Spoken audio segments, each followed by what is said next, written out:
A Japanese man has just finished a game that took him 3 years to complete, but that is far from what he truly wanted. According to him, the game is far too weak. He wishes he could find one that would last 10 years. Searching for that, he comes across an online game that claims to never end, an endless adventure filled with magic and fantasy. Looking at the available difficulty options, he notices one called Hell Mode, whose description reads, "Regret is the least of your worries, for what you are about to face is the true meaning of despair." Intrigued by the dramatic line, the player chooses that difficulty and then faces the class selection screen. Among the usual classes, such as Swordsman, he is fascinated by Demon Lord, but becomes curious about how difficult the Conjurer seems to be, since it automatically places the player in the social class of Servant and is still in a testing phase. Motivated by a worthy challenge, the moment he clicks to start the game, the Japanese man is pulled into the screen. Sometime later, he wakes up with a younger voice around him,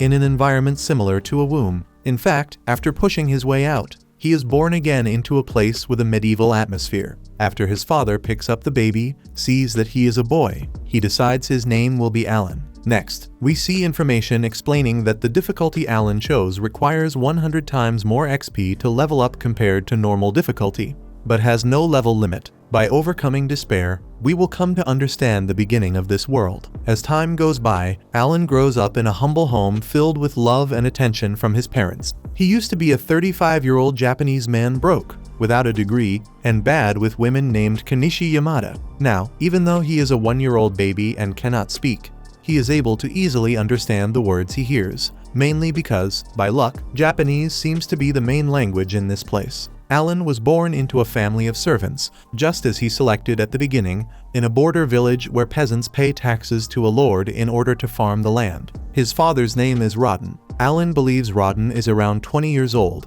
and sees him as a typical family man who works hard to support his child. His mother's name is Teresha, a very beautiful and kind woman who appears to be in her late teens. That night, after yawning in front of his parents, Alan is put to bed, but instead of sleeping, he raises his hands and mentally commands "status window," imagining it would work like in any isekai. Frustrated that nothing appears, he understands that being spoiled and all is nice, but it is already time for him to start being a conjurer, since he has been trying for a year without success. Then, after some effort, that same night he manages to make a magic book appear in front of him, which makes him scream and immediately alerts his parents. They run to see what happened, but before they can see the book, Alan makes it disappear right as they arrive. Since he pretends to be asleep, his parents believe he was only dreaming or something like that. When the adults leave, the child brings the book back and, upon opening it, finally confirms that he really belongs to the conjurer class. Because of his lack of experience, he is still limited to summoning only a few insects and beasts.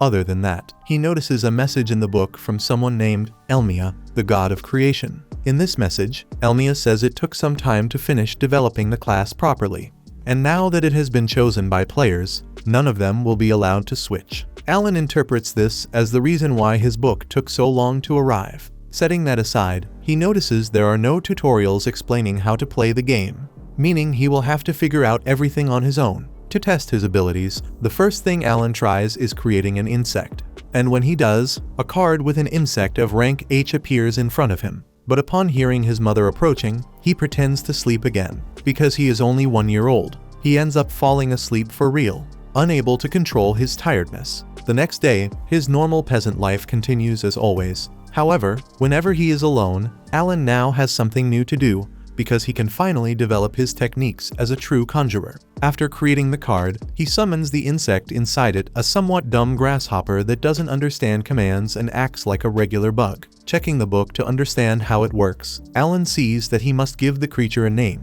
so he starts calling it Denka.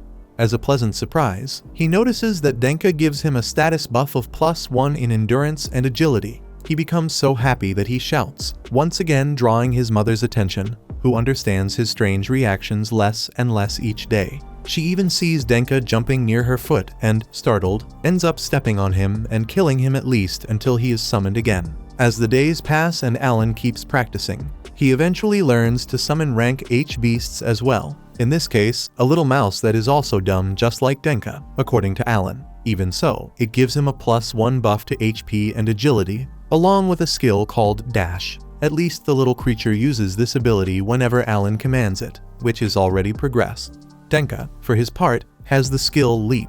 As he develops these abilities, Alan reflects on how this world must be filled with huge, powerful creatures enemies he certainly won't be able to defeat with the dynamic duo he can summon today. The boy also discovers that he's able to store up to 10 conjuration cards for each creature, and that the most important among them are the buffs. For example, by storing 10 rat cards, his attack increases by 10 points, which certainly explains why Alan showed his parents a strength far greater than what a simple baby should display. In any case, knowing that the experience needed to level up in Hell mode is 100 times higher than normal, the boy has been struggling quite a bit just to advance a few steps. Suddenly, in the middle of the morning, Rodden arrives home covered in blood and holding a spear, but reassures his wife by explaining that he wasn't hurt, it was just the result of hunting a boar a short while ago. Alan shows interest in seeing the boar, so his father puts him on his shoulder to take him for a little walk. Thus, this was the first time Alan was being taken outside the house. Looking around, he was impressed by the beauty and tranquility of that late afternoon.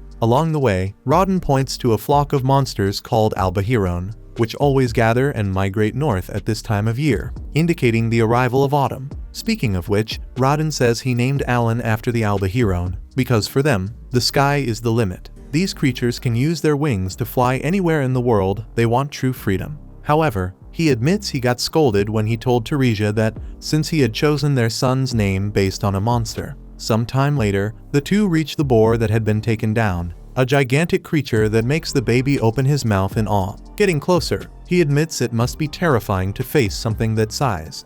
One of the hunting companions, Gerda, announces Rodden as the one mainly responsible for killing the boar, which earns him a big tribute from the other men. Gerda notices his friend brought his son, so Alan introduces himself with a level of politeness that is literally frightening. Since Gerda has a 1-year-old daughter, Krina, who is nowhere near having that kind of vocabulary, Alan asks if that big beast is strong, and the man says it takes 20 hunters to bring down a C-rank creature like that. 10 months later, Alan was able to conjure rank G creature cards, as well as fuse summons, and the space for cards in his inventory had doubled, which means twice the amount of buffs he could receive. Since fusion required a lot of mana points, he ate and took good care of himself to accumulate the amount needed to use the technique. When everything was ready, he tried mixing 2 rat cards, but despite his excitement, he realized he still didn't have enough MP. Frustrated, he decided to just create another rank G conjuration card, but he couldn't do that either with his current mana limit.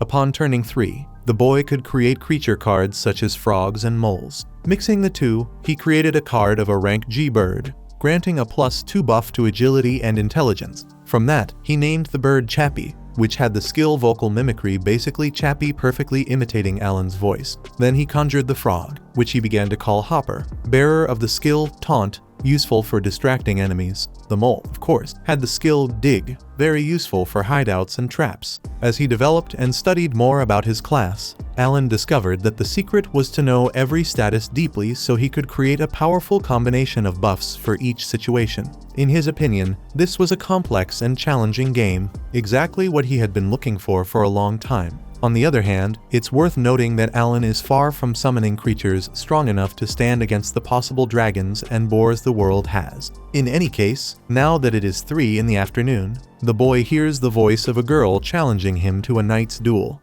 one of the activities he doesn't seem to like very much. Even so, Alan presents himself for a duel against Krina, the fierce, at least that's what she called herself. In turn, his rival self proclaimed herself Alan the Honored, and although he pretended to be motivated for the fight, he grumbled internally about having to take this seriously every time. Anyway, serious or not, when the fight begins, Alan takes a series of blows from a wooden sword at an incredible speed. Even though he put all his buffs into agility, the boy admits he can barely block the swords. In the end, Krina breaks Alan's sword in half and secures the victory. At the end of the afternoon, she goes to the boy's house to announce her achievement. Smiling and pregnant with another baby, Teresia asks the girl to head home before it gets dark, and that's what she does. Lying there shattered like it was nothing, Alan suffers the pain of defeat on the ground. Still, at dinner time, the boy volunteers of his own free will to help with the potato harvest, knowing that his mother is heavily pregnant and can't work normally.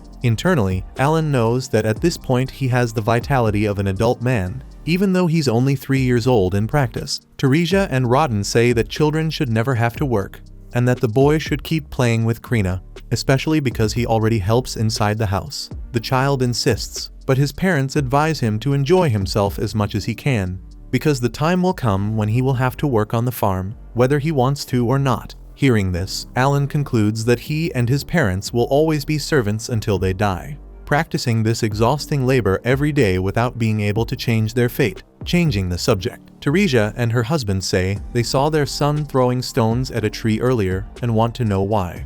Alan says that his parents themselves warned him about the existence of monsters outside the house, so he has been training to protect his mother with stones. That said, while his father hugged him proudly, the truth was that Alan was only trying to see if he could learn techniques that went beyond conjuration. Teresia asks if her son is also going to protect Krina, but when he remembers how their last duel went, the boy figures she can already handle herself. Rodden comments that he can't wait for the two of them to attend their evaluation ceremony, and when Alan asks what that is, his mother explains that when he turns 5, he will take part in a divine ceremony that determines what talent he possesses. Rodden hopes it will be a talent good enough to pull his son away from a servant's life, and that hope lifts everyone's spirits in the house that night. Some time later, it begins to snow in the village. After continuing his training, Alan is now able to maintain a summoned creature for an entire day without any problems. On the other hand, in his duels against Krina, since she also comes from a conjurer background, the boy struggles a lot to withstand the girl's overwhelming pace. She keeps dominating every match and knocking the kid flat. One day, after Alan loses yet again, Teresia ends up falling to the ground when she gets startled by Denka, which causes her water to break, and now she's about to give birth again. She is quickly taken to a bed in a warm place so everything can go well.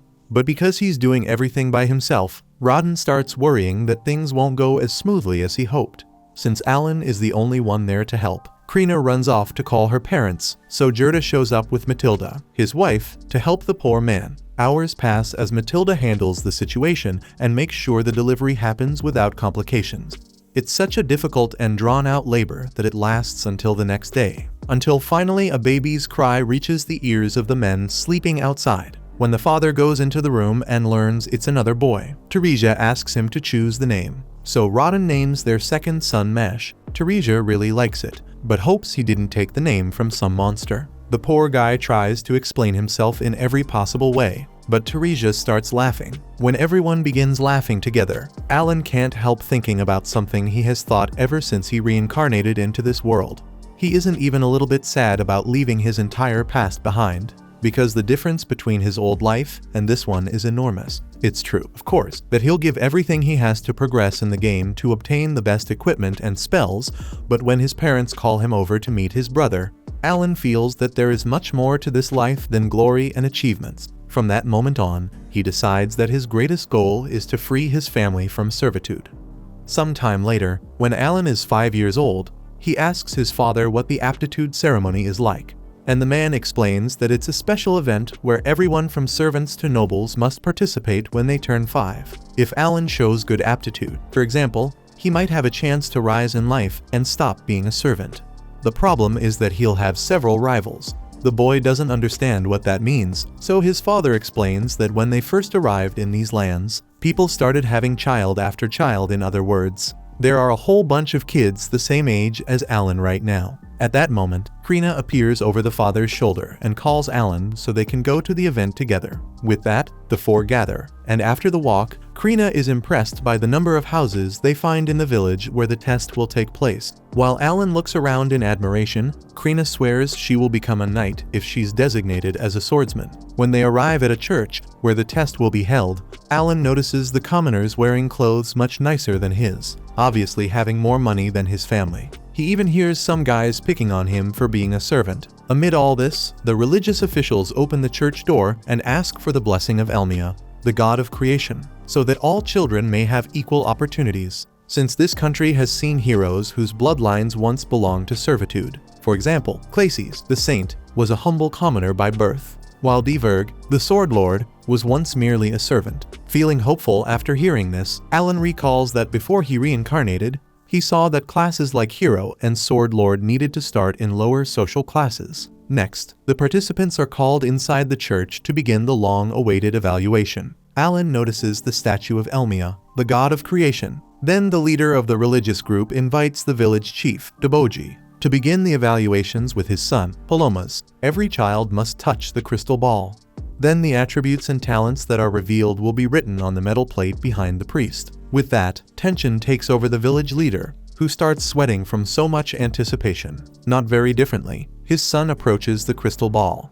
Then his attributes appear on the metal plate, arranged in the same way Alan saw on his own status page. According to what was written, Palomas has the talent to be a merchant, which leaves his father extremely satisfied and emotional, not understanding much and thinking any talent becomes a reason to celebrate. Alan checks his grimoire, which only he can see, and notices that the attributes are displayed as ranks instead of numbers. Meanwhile, another boy takes the evaluation, and upon discovering he has no talent at all, he runs off crying to his father, who lovingly hugs him. Next, a cocky kid slaps his own face before discovering his talent, for good luck. Then he celebrates when he learns he is an Axeman, and Alan is impressed that this boy, Dagora, got one of the attributes with rank of the first one he has seen in his life. As time goes by, all the children take their evaluations until only Alan and Krina are left at the end. Eager to get this thing done, Krina runs toward the crystal ball, and as she extends her hand, the magical item emits an extraordinary glow. Then the metal plate shows that the girl has the talent to become a sword lord, which is practically a miracle. While everyone is stunned by the rarity of such a powerful talent, Krina grumbles that she wanted to be a swordsman, and Alan understands why this girl has always been overpowered in their duels. Now, the son of Rodin is finally called for his evaluation, the last child of the event. Without showing anxiety, Alan only needs to touch the crystal ball and finally show his parents that he is a conjurer. However, he is literally thrown backward because of the brutal magical force radiating from the item, along with a light twice as bright as when Krina was evaluated. Unable to read, Rodin runs to ask the priest what the result was, but incredibly, the boy has no talent at all, where his class should be. The plate shows a glitch filled with random letters. Enraged, Alan begins cursing the families of the devs who can't fix this piece of junk game. But Rodin remains calm and calls his son to go back home. Hours later, the two return to the arms of Teresia and Mash, which warms Alan's heart immediately. And not just then when everyone gathers around the fire. His parents make it clear that he will always be precious to them, regardless of having talent or not. Faced with so much affection, Alan recognizes that his family is so poor they don't even have a bathtub. But that doesn't stop him from being happy. At bedtime, the boy reviews his grimoire and checks that he truly has all rank E attributes, which leads Alan to discover something.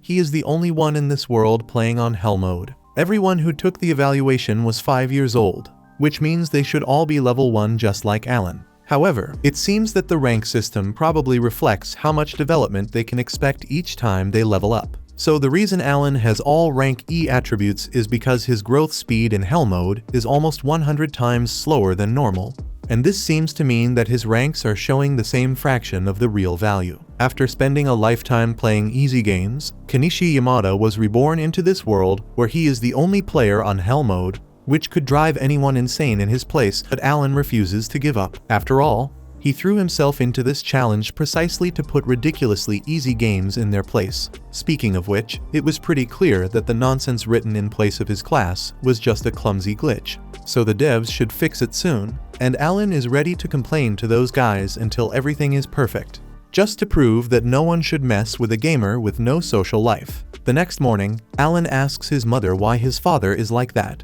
since the man has been acting strange since last night. Near nightfall, the whole family goes to Krina's house to celebrate the girl being discovered as a sword lord. Excited, she tells Alan that a sword lord is stronger than a swordsman, and the kid pretends to play dumb to hide that he didn't know. Matilda also says the village chief stopped by to gift the family a liquor, and trying to hide his happiness, Rodin keeps a straight face and tells everyone to enjoy the drink. Alan starts to suspect that his father is jealous of Krina for becoming a sword lord, but he doesn't think his father is that kind of person. Gerda asks Rodin to take the first sip of the liquor, because according to him, visitors should drink first. Faced with Gerda's insistence, an argument begins between the two until Gerda reveals that Rodin wants to cut ties between the two families. Cornered, Rodden explains that this wasn't what he wanted, and that Krina's talent is so extraordinary that she might even become a knight and serve the country, having a good chance of reaching nobility one day. Because of that, in his opinion, important people like her shouldn't waste time socializing with servants. With that said, the argument between Rodden and Gerda starts getting close to turning into a fight.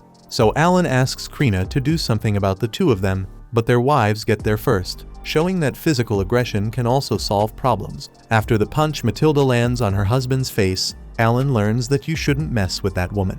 The boy asks her if those two have always been this hard-headed, and she says that becoming parents made them mature to a certain extent, because back then they used to trade punches almost every day. Teresia says the two couples have been friends since childhood, and that's why they grew up together. While Matilda tells the story of when they found out about the founding of a new village 10 years ago, and the four of them decided to build their own houses on that land. So their houses look quite similar. Rodden and Gerda start competing again to see who worked more on the construction. But they make peace after drinking the liquor they both haven't touched since they got married. At dawn, while working, Gerda learns that the Knight Order is after Krina. For that reason, alongside his friends, he takes his daughter to the city where yesterday's evaluation took place. Surprisingly, the news about a sword lord existing among the commoners spread quickly, making many people already aware that Krina was the talented child. Suddenly, Dogora appears holding a club and looking angry, and Alan remembers he was that axe-wielding brat from the evaluation. Dogora asks what Alan is doing there, since this city isn't a place for talentless losers. Immediately, Krina steps between them to protect her friend, and Gerda has to hold his daughter back before she beats the kid up. At that moment, the Knight Order arrives, imposing respect on the population as they watch in admiration the arrival of Captain Zenoff, a sword master, and his subordinates. When they get off their horses, the village chief calls Gerda and his daughter, and Alan notices how excited his friend is about all of this. It's only been 3 years since the two of them started pretending to duel, and now she is standing before a golden opportunity. However, Gerda doesn't seem pleased with the captain's proposal for Krina to join the Knight Order, arguing that she is still too little and doesn't have the strength to hold a real sword. Zenoff not only says the girl is a sword lord, but that he will take it as a lie if the father refuses the proposal, a direct attempt to deceive Baron Granvelle. According to the officer, falsifying the evaluation is punishable by death, and seeing the father hesitate, it will be necessary to verify whether the child's talent is legitimate or not. Given the situation, the village chief proposes a duel. Gerda begs for mercy, but Zenoff makes it clear that if Krina doesn't fight, she will be executed along with her family. Despair overtakes everyone watching that cruel scene except Krina, who, upon seeing a sword being offered to her, runs to it and shows unbelievable confidence. Thus, the child is placed before the vice captain, who introduces himself as Leibrand and belongs to the Lancer class. After announcing herself as Krina, the knight, she charges at the officer without any fear, quite the opposite. She acts as if she were playing or something like that, and there is a smile on her face that doesn't go away. The two begin exchanging blows, but Leibrand blocks the girl's attack easily. While Dogora is impressed by the girl's strength, Alan evaluates that perhaps her swordsmanship skill is already at level 5 from all the practice they do every day. Even so, the vice captain counterattacks and forces Krina to block with difficulty, making Gerda more and more desperate. The girl doesn't lose confidence and tries to retaliate, but opens her guard too much and takes a strong kick to the stomach, being thrown into the wall hard enough to crush the bricks. Gerda tries to run after his daughter, but he is held back by 2 soldiers, as well as Alan and Rodden, who are prevented from helping their friend. Defeat seemed certain, as did the execution of Krina and her family, but the Sword Lord rises again and begins to emit a magical energy that makes the rival's left eye tremble. With that, the girl charges at her opponent again and shows strength and agility 4 times greater than before, forcing Leibrand to give his all to avoid being cut apart. After a brutal series of blows, Krina manages to slice the vice captain's blade in half and almost takes his skull with it. Then, Zenoff declares the end of the duel and Krina's victory. As everyone watching the fight starts celebrating, the captain approaches Gerda and congratulates him for having raised a legitimate sword lord, then asks forgiveness for doubting the man's word. Gerda, however, keeps a stern face and focuses only on protecting his daughter, while Zenoff asks for a chance to discuss the future of such a talented young girl and if it makes him feel more comfortable. Jurda can bring his friends to the meeting. Hours later, at the village chief's residence, Jurda keeps a stern face the entire time after seeing her daughter's life put at risk. Alan understands why the chief's son is sitting at this table, but he has no idea why that axe warrior kid is here with his father. Maybe they're desperate not to be overshadowed by the Sword Lord. At that moment, Xenoph explains that he was sent by Baron Granville to determine whether it's true that a Sword Lord has appeared among them, and the result couldn't be clearer after the duel. Then Xenoph informs Deboji that, by order of their master, this village shall be called Krina Village from today onward. According to the captain, 3 years ago a Sword Lord was born into a count's family. But Alan doesn't understand how, since, from what he remembers of the game's rules, someone of that class can only be born as a servant, commoner, or baron. Anyway, the officer adds that this person even served the royal family but failed to meet expectations, which led to a reevaluation that determined this person was actually just an ordinary swordsman. It was later discovered that many members of the nobility greatly exaggerated this individual's talents, which ultimately led to the creation of this rule of always reevaluating children who are considered special. With that said, Xenoph apologizes once again to Jurda for subjecting his daughter to such a difficult judgment, and asks him to raise the girl with dedication, because at the age of 12 she will be able to study at the academy and, eventually, serve the royal family. Dogora asks if anyone can enter this academy to become a knight, and the boy's father apologizes for his son's interruption. Showing patience, the captain replies that an instructor will be sent to this village, so Dogora should dedicate himself to studying and training to earn his approval for the academy. Krina says that Alan can study with them, but Dogora says that brainless people like him, without talent, aren't capable of doing that. Krina quickly rushes to defend her friend again, and Alan finds it funny to be 40 years old and being defended by a 5-year-old girl. By the way, Xenoph finally notices Alan,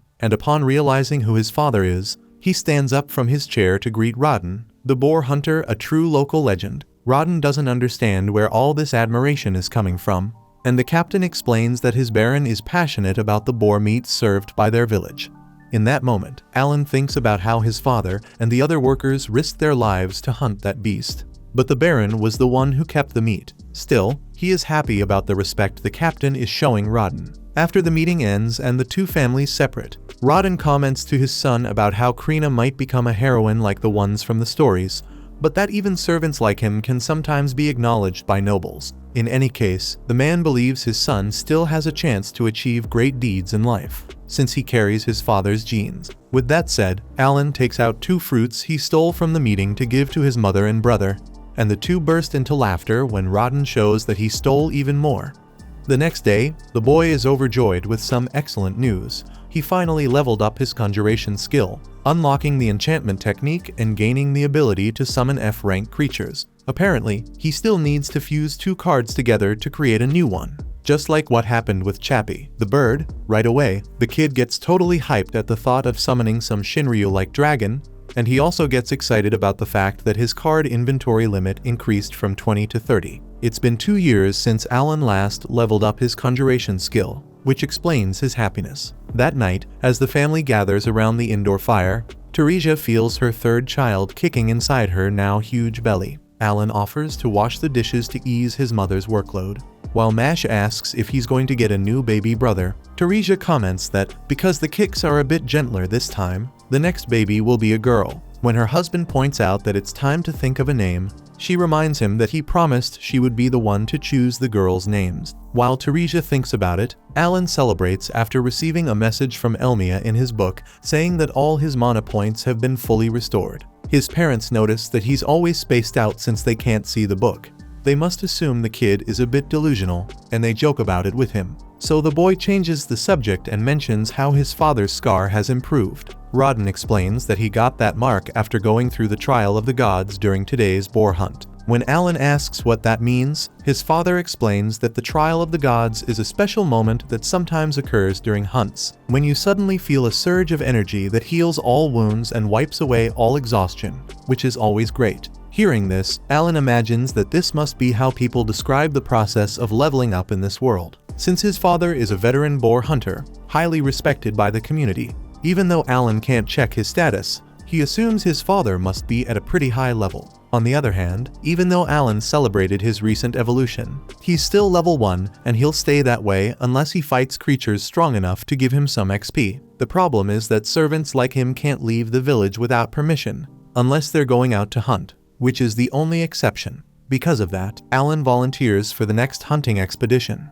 But Rodden shuts him down immediately, saying that hunting isn't a game, but something extremely dangerous that can cost lives. Even Teresia is shocked by her husband's bluntness. Alan doesn't say another word about it, but he doesn't give up on evolving in his own way. Before going to sleep, he checks the book again and thinks he finally understood the message he received. After all, he had sent some complaints in full toxic player fashion, which ended up paying off since the devs fixed the text bug. Besides that, the message said, "We sent a prophetic message to the Great Pope to warn everyone." Alan finds the strange combination of words amusing, and then reflects on how all his attributes are ranked E because leveling up in Hell mode is so slow. However, the devs also sent an attachment showing only the raw data, revealing that Alan actually has S rank mana points and intelligence. Looking closer, he also has a few A and C ranks, which makes him roughly on the same level as Krina overall. Excited by this, Alan can't wait to test his enchantment skill,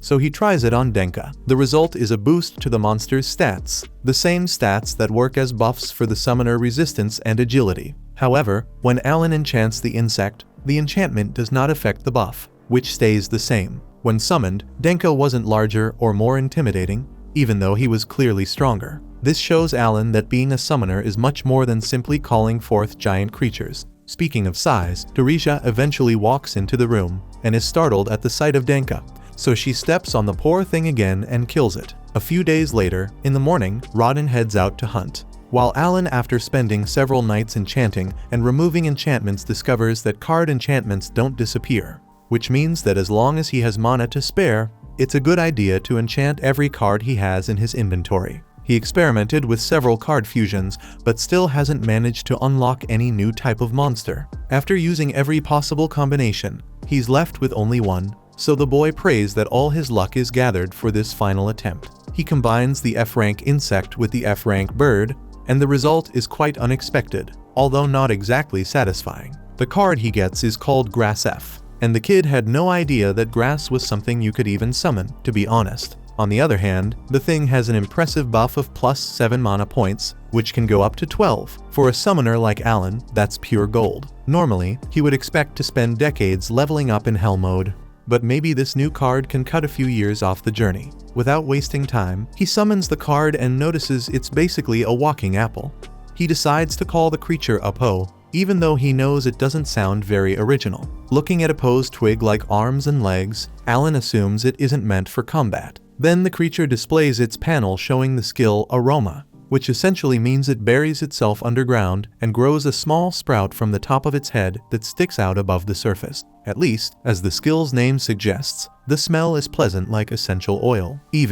Alan has no idea what this is supposed to be useful for, but he celebrates the fact that his garden is now one step closer to becoming a botanical paradise, before remembering that he didn't come to this iSky world to become a gardener. Teresia comes over to call her son for lunch, so Alan rushes to tell Apo to return to the card, but his command simply doesn't work. When Teresia approaches, having no idea there was a sprout like that growing in the yard, she admires the plant's aroma while the boy wonders what the purpose of that smell is. Later, Alan trains as usual with Krina. Even though he didn't get beaten up this time, it's still obvious he has no chance of going head-to-head with that girl. On the other hand, to his surprise, Krina feels that her partner is tougher than before, and this makes Alan immediately grab his book to check. In the end, his swordsmanship skill really has gone up to level 3, and the expansion of his inventory gave him more space to buff his defense and attack. The boy even wonders whether Apo's scent has anything to do with it. For example, he remembers that Fido was his first card, with a skill called Bite. He really wanted to test that spell, but he was afraid the stray dog would attack people in the street. Krina then asks if he's feeling okay, because he's been talking to himself for a straight 20 seconds. Toward the end of the afternoon, after so much practice, Alan has already thrown stones at the same spot on the tree about 20,000 times, which opened a hole in the trunk, yet there's still no sign that he's leveled up. Besides that, the poor kid can't devote all his time to training. since he needs to watch his little brother and help his mother with chores because she's pregnant. For a moment, he thinks about giving up. But then he asks himself, what if I'm just one stone away from leveling up? Well, he's about to throw another stone when his brother calls his attention to the many plants that have sprouted in the yard, basically forming a little garden. Setting that aside for now, Alan picks up his book and thinks that, because of aroma, opposed skill, he managed to reduce his total mana recovery time from 6 hours to 5, which gives him more time to do other things. However, the truth is that it still feels like he never has enough time. Looking up at the sky, Alan observes the migration of the Albahiron, the birds that inspired his name. At nightfall, while Mash is sleeping, Alan and Teresia feel that Rodden is taking too long to return from the hunt. Suddenly, the worst happens. Rodden's fellow hunters appear carrying the father of the family on a wooden plank, under heavy rain, and he has serious injuries. They bring him inside while the others wait outside. Gerda explains to the family that Rodden was pierced through the stomach by a boar's tusk. Trying to stay calm, Teresia notes that they already cauterized the wound, which stopped the bleeding. Gerda says they kept him alive thanks to a healing herb called Mueller's flower. Teresia doesn't understand how they even got access to something so expensive. And the hunter recalls the day the knights came to the village to test Krina. As part of their apology for being too rough with the girl, the captain gave the hunters a handful of gold coins, and looking at things now, they'd be in deep trouble if they hadn't received that money. Suddenly, a few furious hunters start blaming a certain commoner for what happened to Rodden. Because of all the shouting, Mash wakes up and starts crying at the obviously stressful and frightening scene for such a young child. Seeing this, the men decide to step outside and give the family some space. After everyone leaves, Alan asks Gerda what this story about a commoner being at fault is. Gerda explains that a few days ago they were called by the chief and ordered to include some ordinary citizens in the hunt. As everyone knows, boar meat is extremely valuable to the nobles, and it's also known that most of that meat stays with them, leaving only the scraps for the hunters. From time to time, they trade the meat for salt, firewood, or other essential goods that are very hard to obtain otherwise. It's also important to point out that no commoner had ever volunteered for a hunt before. It's a very dangerous job, and deaths are not uncommon. Servants, on the other hand, have no choice but to risk their lives to earn their daily bread. However, this time things were different. The ordinary citizens wanted to participate because they heard about a hero among the servants, Rodden. The day Captain Zenoff called Rodden a legend in front of everyone, the compliment spread and created the belief that inexperienced commoners would be safe as long as Rodden was present during the hunts. Naturally, Gerda and Rodden were not happy at all about suddenly having inexperienced men on expeditions, but there was nothing they could do against Deboji's direct orders. Making things worse, some of the commoners didn't even take the training seriously, convinced they could dump all the work on the more experienced servants. Then, today was finally the day of the hunt involving all those people. The commoners were given the easiest task of all: attract the boar and keep its attention. But when things started to heat up, the cowards panicked and ran, throwing the whole trained strategy out the window. In the middle of that, the boar attacked one of the fleeing men, so Rodden stepped in to prevent the worst and ended up getting brutally struck. With his head down, Gerda says that the boar was killed at the end of the hunt and that tomorrow he will bring Rodden his share of the meat. Before leaving, he asks Alan and Teresia to stay strong for their family. Seeing him go, Alan feels useless for not having helped at any moment. Carried by that feeling, the boy stays up all night trying to help his mother in every way he can, but she wants him to sleep since he is clearly exhausted. Suddenly, Rodden wakes up in a panic, shouting the boar's name, causing an uproar in the whole family. At that very moment, Alan questions why on earth he has been so selfish, since all he thinks about is becoming stronger. But what good is strength without a purpose? Life is harsh for the servants, the class he belongs to. For them, this isn't a game. These people give everything they have all the time.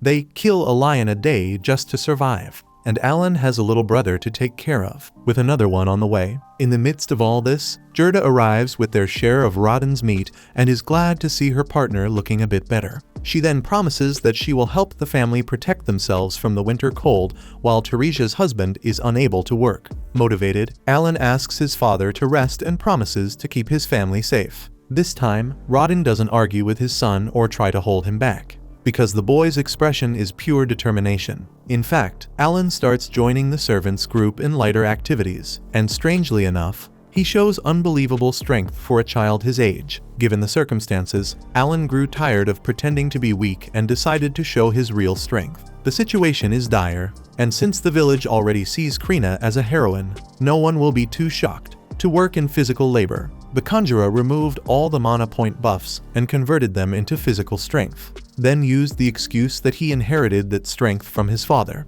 From the moment he actually began working, the boy realized how unfair it is that the nobles keep most of everything the servants collect, and the little that remains makes it difficult to survive the approaching winter. One day, Deboji, the village chief, appears at Rodden's house with a young man who ended up causing the hunter's injury. They brought fruit as a way to apologize, and Alan feels anger toward the guy when he kneels down to ask forgiveness for what he did. Rodden doesn't go easy on him either and tells the boy to be more careful. But the one who really raises her voice is Teresia, making it very clear that the kid's mistake almost cost her husband his life, and that every family has loved and valuable people, no matter what class they belong to. At that moment, the servants who are friends of Rodden show up at his door to demonstrate their affection, respect, and admiration, and that makes Alan conclude that he has the best parents in the world. Later, when he finds a bit of free time, Alan clears a space in the field to conjure a bunch of jump frogs. Next, he hides in the woods after setting up several traps, then uses the provoke ability to lure animals that see the frogs as prey, so that he can get enough meat to survive the winter. With everything set, the strategy works, but only to a certain extent. After all, it wasn't just any animal that was attracted, but a gigantic albahiron, a rank B monster. Checking his status, Alan sees that his enchantment skill has risen to level 2, which increases the enchanted creature's stats from +10 to +20, and he has already enchanted all the monsters in his inventory. Faced with this, and determined to help his family, Alan doesn't back down and throws a stone at the giant bird's head, then takes advantage of the surprise to land a wooden sword strike on the creature's neck only to receive a kick in return. He then summons several Fidos, the dogs whose main ability is bite. The pack surrounds the albahiron and attacks, but although they manage to deal some damage, they are defeated by the monster. Alan tries to charge in with his wooden sword, but takes an even stronger blow than the last one. On top of that, he has been losing the buffs from each creature that was defeated by the enemy, weakening his stats and leaving him extremely vulnerable. Alan knows he needs to think of something quickly, because the bird is extremely aggressive, and at any moment one of its pecks could end up hitting him. So he summons Chiu Chiu, a pair of energy-draining creatures that leap directly onto the albahiron and begin their work by sticking to its skin. While the enemy looks dazed from the absorption, Alan recalls how his defensive ability drops significantly if the summoned creature is defeated, so he can't afford to keep losing so many summons. Therefore, when the two Chiu Chiu are defeated, the summoner brings out several more at once, along with a pack of dogs to attack. After all, if Alan is going to lose strength, then the albahiron should also be harmed in the process. Soon, once all the summons surround the opponent and open a window for the human to strike, Alan swings his sword forcefully at the bird's head, knocking it to the ground and ending the fight. Immediately, Alan's book appears to notify him that he earned 100 experience points, a great reason for the boy to celebrate intensely. Without delay, he heads back home carrying none other than a giant albahiron. How he even managed to bring it that far only God knows. Mash starts crying in front of the monstrous creature, while the father notices the injuries on his eldest son's body. Examining the marks on the bird, Gerda is fascinated that the kid managed to defeat a monster like this using only stones and a wooden sword. But he also notices the dog bite marks, forcing Alan to pretend that he was so focused on the fight that he must have used any means necessary to avoid becoming albahiron food. Confused, Gerda asks Rodden if he can begin the bleeding, while Alan notices the huge bump on the man's head, probably caused by Krina. Later, Gerda starts the bleeding process with Alan's help, and at the beginning he explains to the boy that an albahiron weighs around 60 kilos, and after the bloodletting about 20 kilos become dried meat. The edible portion is roughly half the body, and the feathers also have market value, although 60% of everything has to go to the village chief. Alan is shocked that even this turns into taxes, and Gerda laments that at most they overlook E-rank horned rabbits, but if it's a D-rank albahiron, there's no chance. That said, the hunter removes the magic stone from inside the corpse and explains that stones of rank D and above must be delivered. But since they don't use them in the village anyway, it doesn't matter much. On the other hand, Gerda remembers that Alan, still a child, had to face a magical beast because his father was injured due to an order from the chief.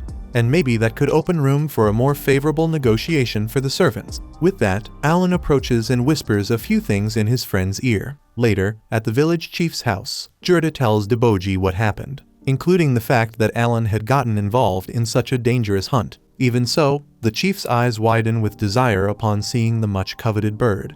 So Gerda asks to keep the rest of the bird if he hands over all the feathers. Deboji refuses, claiming the feudal lord ordered the meat delivery to be increased. Since that's the case, Gerda offers, in addition to the feathers, the Albahiron's magic stone, and he begins hinting that the person responsible for Rodden's son having to hunt was the village chief himself after all. The hunter wouldn't have been injured if he hadn't had to take care of inexperienced grown men during the job. He also emphasizes that the family of the greatest hero among the servants could end up starving this winter.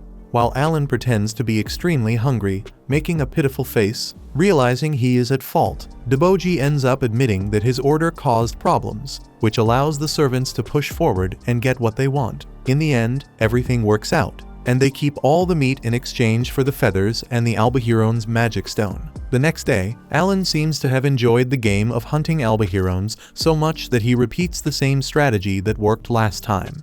He summons hoppers to serve as bait, this time attracting 2 birds at once. However, he was better prepared now, so as soon as the Albahirons landed, he sent the Chiu-Chiu to drain the enemy's energy. Then Alan throws a stone at each bird's head to further destabilize them, and sends his pack of Fidos to deal even more damage. With the birds subdued, the boy charges with his wooden sword and strikes both skulls, finishing them off much more easily than yesterday. After capturing that first Albahiron, Alan began hunting every 3 days, and this was the first time none of his summoned creatures were defeated. Since each bird grants 100 experience points, the summoner earns 200, enough to finally reach level 2. Extremely excited, Alan asks to check his status and is astonished by the evolution, though he laments that the increased stat values are multiplied by only 0.6 instead of rising in accordance with the level values, which is very strict. On the other hand, he was the one who chose Hell mode, so he has to deal with it. Still, in the end, the summoner is full of joy, because the reward for playing on the hardest mode is actually quite satisfying, despite everything. Now that he has reached level 2, he decides he might be able to tell his parents what's been happening. With a smile on his face, the boy returns home with the 2 Albahirons and impresses his father with his achievement. After that, Alan is surprised by the arrival of Krina, who, as always, wants to fight with her best friend. While dueling with the Sword Lord, the boy reflects on how today's hunt reached the goal of 10 magical beasts, and that by making dried meat from them, they'll have enough food to get through the winter and any leftovers can be traded for firewood. He also wants to take full advantage of this Albahiron migration period, since it's the time when they are most numerous in the region. To reach level 3, he needs to hunt 20 of them, something that seems very hard to accomplish this year. Distracted by all his thoughts, Alan ends up taking a hit to the top of his head and earns himself a big lump. That night, he decides to tell his parents that he received a divine oracle from Lord Elmia when he was 1 year old, granting him wisdom and power, as well as a trial that, according to his own words, not even 100 people would be able to overcome. While Teresia questions why her son, of all people, has to go through this, Rodden asks whether this trial was completed that morning, since earlier he still had the wound on his face, but now the injury is gone. By the way, the village hero says that he also overcame a divine trial, which made him believe that his son had done the same. The boy's mother asks about the result of last year's appraisal ceremony, and he explains that, 2 months ago, Elmia gave him another oracle. Realizing this happened recently, Rodden scolds his son for calling the god only by name instead of Lord Elmia. After apologizing, Alan explains that, at the appraisal ceremony, his abilities were low because it was assumed that his speed in overcoming the trials would be very slow. And the reason why no talent appeared was because it is a new talent, so it couldn't be evaluated. In other words, Alan does have a gift, but he isn't able to say exactly what it is. In truth, he does know, but he decided he can't say it yet because he's afraid that the fact he can summon magical beasts may cause problems if it's discovered. And beyond that, of course, he has no idea how to reveal that he reincarnated. Amid all this, his mother hugs him and says it would have been better if he had told them earlier. In any case, she now understands why her son always practiced swordsmanship and trained with stones from a young age. as well as why he faced such dangerous challenges. He did all of that to overcome the trial given by the gods. Rodden then asks what his son intends to do about the challenge he was given, and he assures him he will face it head-on. The father understands after all. It is a trial given directly by the Creator God, and says that his son can rely on his parents if he needs anything. Speaking of which, Rodden asks the boy not to tell anyone else about this, because it would be bad if people thought Alan was a lying imposter inventing things in the name of the gods. On the other hand, the father says he would like to at least tell Gerda, since the man keeps bragging that Krina is a sword lord, so it would be nice to show that his own son is also incredible. Sometime later, already in winter, while Alan and Gerda prepare the Albahirone meat, the man says he always saw the boy as someone special, but he never imagined he had received both a talent and a trial from the gods. Later, the two go out together to shop, and since it is Alan's first time, Gerda commits to teaching him how everything works. He also celebrates the fact that they got lots of meat and didn't need commoners getting in the way of the hunts. Taking the chance, Alan asks the difference between commoners and serfs, and the man explains that the main difference is social status. It's absurd, he says, that commoners don't have to pay 60% in taxes like serfs do. Adult commoners pay 3 gold coins every year, while children pay 1. Alan asks whether there is any way for a serf to become a commoner, and Gerda remembers that it is possible if the person pays 10 gold coins to the feudal lord. Aside from that, the lord may raise a serf's social status as a reward for some service rendered. Hearing this, Alan thinks that his family will soon have another member, so they will need a total of 50 gold coins. Next, the two arrive at a market carrying portions of dried boar and Albahirone meat, and Gerda teaches the boy how he can trade these foods for other products and useful items, such as firewood, salt, or even different kinds of food. That day, the boy discovered that 1 portion of dried meat equals 4 days of firewood, and now that he understands how these trades work, he decides to conduct market research. Over the following days, Alan gradually discovers how certain items are much more expensive than they seem at first glance. For example, the popo fruit, which the vendor wanted to trade 1 for a portion of dried meat. After another day of shopping, the conjurer writes in his notebook that 1 portion of dried Albahirone meat can be exchanged for a bag of salt, 4 mormo fruits, 1 popo fruit, or 4 days of firewood. Beyond that, the following coins share the same value: 1 gold coin, 100 silver coins, 1,000 copper coins, and 10,000 iron coins. A package of dried meat is worth 1 silver coin. So in order to earn 50 gold coins, Alan needs to defeat 500 Albahirones. To prepare for the challenge, the boy goes to a shop and asks whether they sell mana recovery potions. The vendor says he doesn't have anything that expensive, but that customers can always count on healing herbs. Since that's the case, Alan draws in his notebook the medicinal plants used to make potions, and also asks whether the shop sells the Murray's flower. But that is a rarer and more expensive item, so much so that the vendor only had 1 a month ago. When Gerda rushed desperately into the shop and cried for the man to let him take it for 3 gold coins, even though it was worth 5, and even asked to pay later because his friend was seriously injured and might die. Gerda did return and pay later, but the vendor still took the loss. Hearing this, Alan sympathizes with a merchant and gives him a free portion of dried meat. After all, that Murray's flower saved his father's life. The merchant was visibly irritated about the loss he suffered, but was caught off guard by the child's kind gesture. After that, Alan passes in front of a weapon shop and laments the high price of a piece of equipment that cost 5 silver coins. Suddenly, Dagora appears and provokes the boy as always, telling him to get out from in front of his house. At that moment, Alan discovers that this brat is the son of the weapon shop owner, and beside him is one of the village chief's sons, Palomas. Without wanting any trouble, the conjurer simply turns to leave,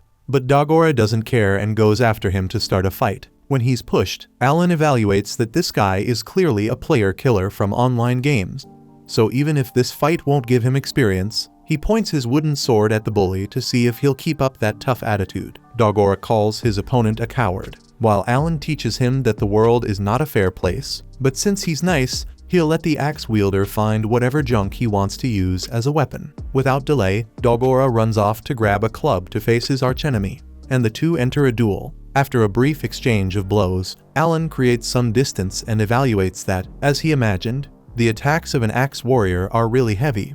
But this kid is far from being a Krina-level fighter. As for Dagora, even though he's tired, he doesn't back down and calls his rival forward.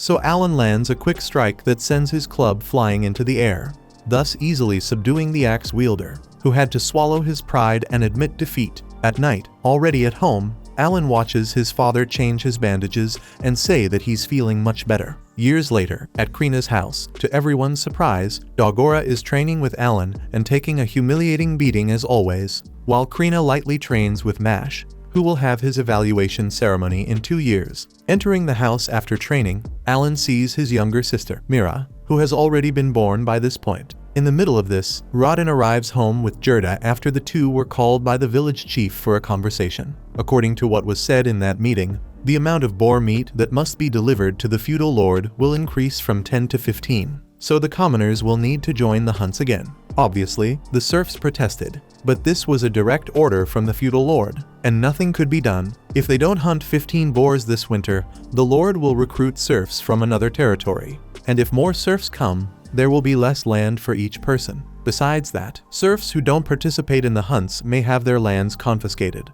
And this wind that's coming could change Krina village forever. Gerda and Rodin tell them that, on top of that, next year the meat delivery will increase from 15 to 20, and that hunters usually work every 10 days. But now they'll have to hunt much more often, seriously increasing the risks involved. In that case, Alan suggests that the serfs allow the commoners to join the hunts, because, as was said, the meat delivery rate will double in a year, and logically the serfs alone won't be able to handle it. Gerda hates the idea because of what happened last time, but the boy, remembering that he possesses the wisdom granted by the creator god Elmia, would like to become responsible for the next hunt to help the newcomers. Thus, a few days later, Rodin, Gerda, and Alan meet with the other members of the group. One of the men comments that Rodin took a while to recover, but he insists he's 100% fine. Another asks if the kid is really going to take part, and the father says that this time they'll adopt Alan's strategy, but that his son will only watch the hunt. The boy, in turn, promises he won't get in anyone's way, even though he'd love to be right in the middle of the action. Of course, his father absolutely didn't allow it, but the most important thing is training the newcomers so no one gets hurt like that again. Speaking of which, the village chief's son, the one who caused the incident with Rodin, asks, "Don't try to protect me if something goes wrong again," and the hunter replies, "Focus entirely on the job." Lastly, Gerda announces that it's time to head out, and as Alan looks past the wooden wall, he thinks about what it was like to leave his village at only 7 years old. Something that feels like a small step in his growth. Far off in the landscape, he spots the White Dragon Mountains, where the boars come down from the summit in autumn to look for food.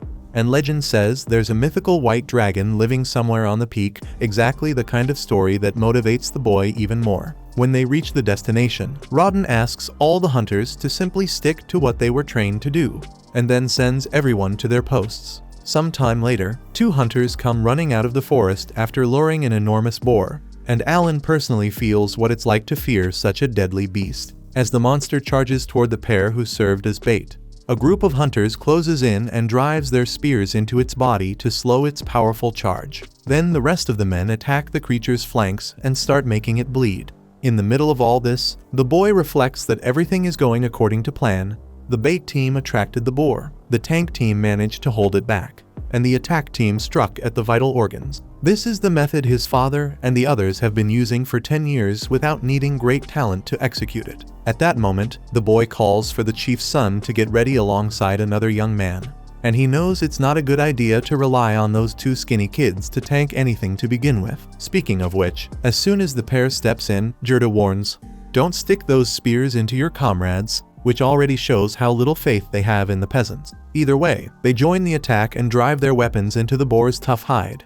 And after the group forces the beast to collapse, the blonde kid declares, "I've just overcome a trial of the gods." Seeing that, the conjurer figures those beginners must have earned some good XP from killing a rank C creature. Curious to see how much he gained, Alan takes out his book and notices he came out empty-handed on this mission, which clearly means that just giving the idea and staying back doesn't grant any experience points. On the other hand, the 2 newcomers approach the boy to thank him, because the way he guided them helped them do a good job. But that doesn't remove the bitter feeling the boy has about this victory. Days later, while he's working at the water well, Alan is asked by a buddy if he'll join today's hunt, and he says he'll watch as always, but asks his companions, Ask my father to let me use a spear this time. The guy answers, not even if you paid me, because Rodden would be furious if they came to him with that talk. Another man, who was listening in, admits he's jealous because he'd love to be part of the hunt. The first man tells him to drop the butcher knife and grab a spear, but the other refuses, saying he won't do that while his wife is pregnant, and that his joy lately has been having meat to cut. Hearing this, the boy gets an idea and asks the butcher for a favor. Right away, he takes the man to his backyard, where several albahirons were hanging with their feathers already removed, and he hoped the man would cut the meat for him in exchange for 2 packages of meat for each bird he processed. While the man examines the animals, Alan thinks about how these albahirons are not part of their food reserves, and that the carcasses need to be separated to sell the meat. After all, the boy needs 50 gold coins to free his family from servitude, but he could never manage that without outsourcing this kind of work. Later, during the hunt, the boy looks at the new members among the rookies and thinks about how they've slowly been adding more people to participate, and soon enough they'll have enough men to form 2 separate groups, thus doubling the number of boars they can hunt. Speaking of which, the conjurer also wonders why the Baron wanted so much more meat, since his territory doesn't seem to be facing any kind of food shortage. Meanwhile, the bait team brings out another boar so the same strategy can be repeated, and the tank team positions itself to stop the beast. Then Gerda orders the rookies to attack from the flanks, and once again the mission succeeds. While everyone celebrates, even Alan allows himself to join in. Since his plan to gain XP actually worked this time, he even leveled up. Earlier, knowing he could summon his monsters within 50 yards, the boy sent Denka straight into the commotion, and just being trampled by the boar was enough for the conjurer to be counted as a participant in the fight. Without a doubt, a masterstroke at least in the boy's mind, even if Denka was sacrificed in the process. 3 months later, the boy reflects on how this world shares Earth's tradition of celebrating the start of each year. And this year he was even invited to the village chief's house for the first time. On the way back, he and Krina celebrate the rewards they earned for meeting the quota of 15 boars delivered. When they arrive home, during a barbecue with both families gathered, the kids comment that the parents should have gone with them, but they say they would hate to start the year having to look at the faces of those stuck-up bourgeois. In any case, Rodden believes they won't have any trouble reaching the goal of 20 hunted boars this year, all thanks to his son's training method for recruiting newcomers. Changing the subject, Gerda asks, "What's in that bottle the brat brought?" And Alan says it's a liqueur the chief gave him as a gift, which immediately gets the 2 grown men excited. Seeing he has hooked his fish, the boy now reels in the line by inviting Mash to another spear training session. Krina asks to join too, but the boy argues that she's already too strong for that, and that the priority is helping Mash evolve because the kid has the talent to become a great lancer. That said, the more confused Rodden and the experienced Gerda became, the more the boy lured them into his trap. He asks, "Is something wrong?"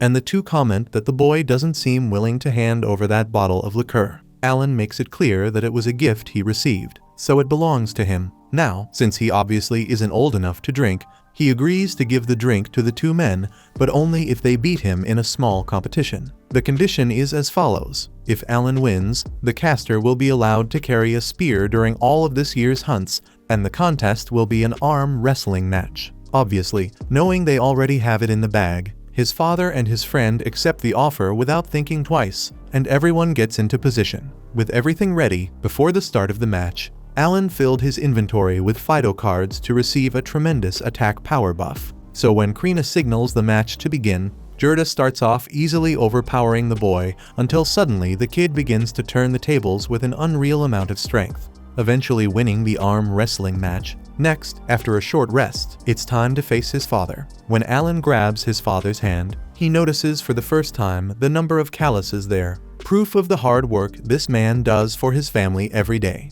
Rodden, in turn, finds it amazing how much his son has grown to the point of wanting to compete with the old man, and the boy believes that the sooner they treat him like an adult, the better, because he will give his all in everything he does, even at his age. At that moment, Krina announces the start of the contest, and Rodden proves to be a bigger challenge than his friend was. Indeed, the hunter's calluses were not decoration, they were marks that carried the evidence that his livelihood is literally taking down giant beasts. Not by chance, the adult wins the arm wrestling match, and Alan admits he underestimated his father. Handing the liqueur over to the men, the boy reflects that, considering their strength, Gerda's attack stat must be rank D. while his father's must be rank C, which serves as a reference for the boy to understand how strong people who play on normal mode can become. Then, the old man says that his son will only hunt real boars once he wins a contest like this against his father, and the boy gets excited to reach level 4 before autumn.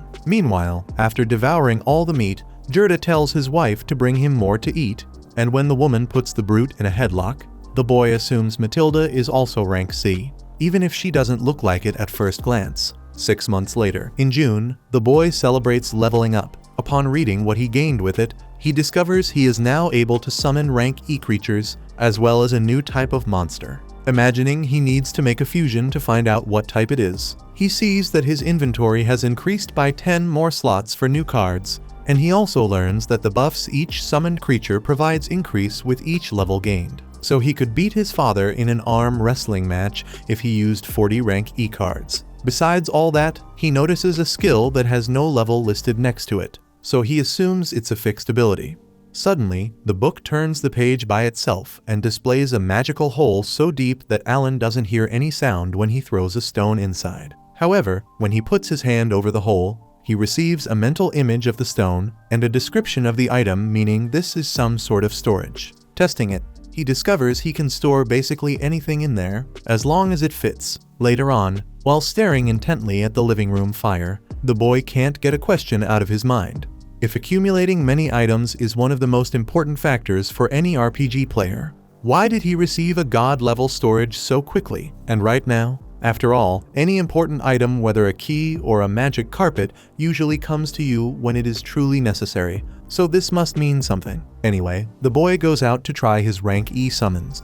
He closes his eyes and commands the summoning of an insect-type creature of that rank, but nothing happens. He then reads in the book that he lacks rank E magic stones to create that monster, since he never needed items to do that before. The boy thinks for a moment about where he can get those things, then remembers he stored in his room, next to his hidden money pouch, some magic stones from the horned rabbits he hunted. He quickly goes to fetch them. Trying once and failing, the boy tests throwing the stones into the magical storage. Then tries a second time and summons the card of a butterfly that gives a +10 resistance and +10 agility buff. However, as soon as he brings the butterfly to life, the boy's mother appears as always, but luckily the insect hides behind him. After giving several nonsensical excuses, the boy manages to send his mother away, and now he is free to enjoy his new summoning card on his own. Next, truth be told, he almost soils his pants when he summons a saber-toothed tiger that has a buff increasing the user's stats by 10, simply double what any rank F monster could do. The boy names the tiger Tama and puts it back into his inventory to try fusing it with the butterfly,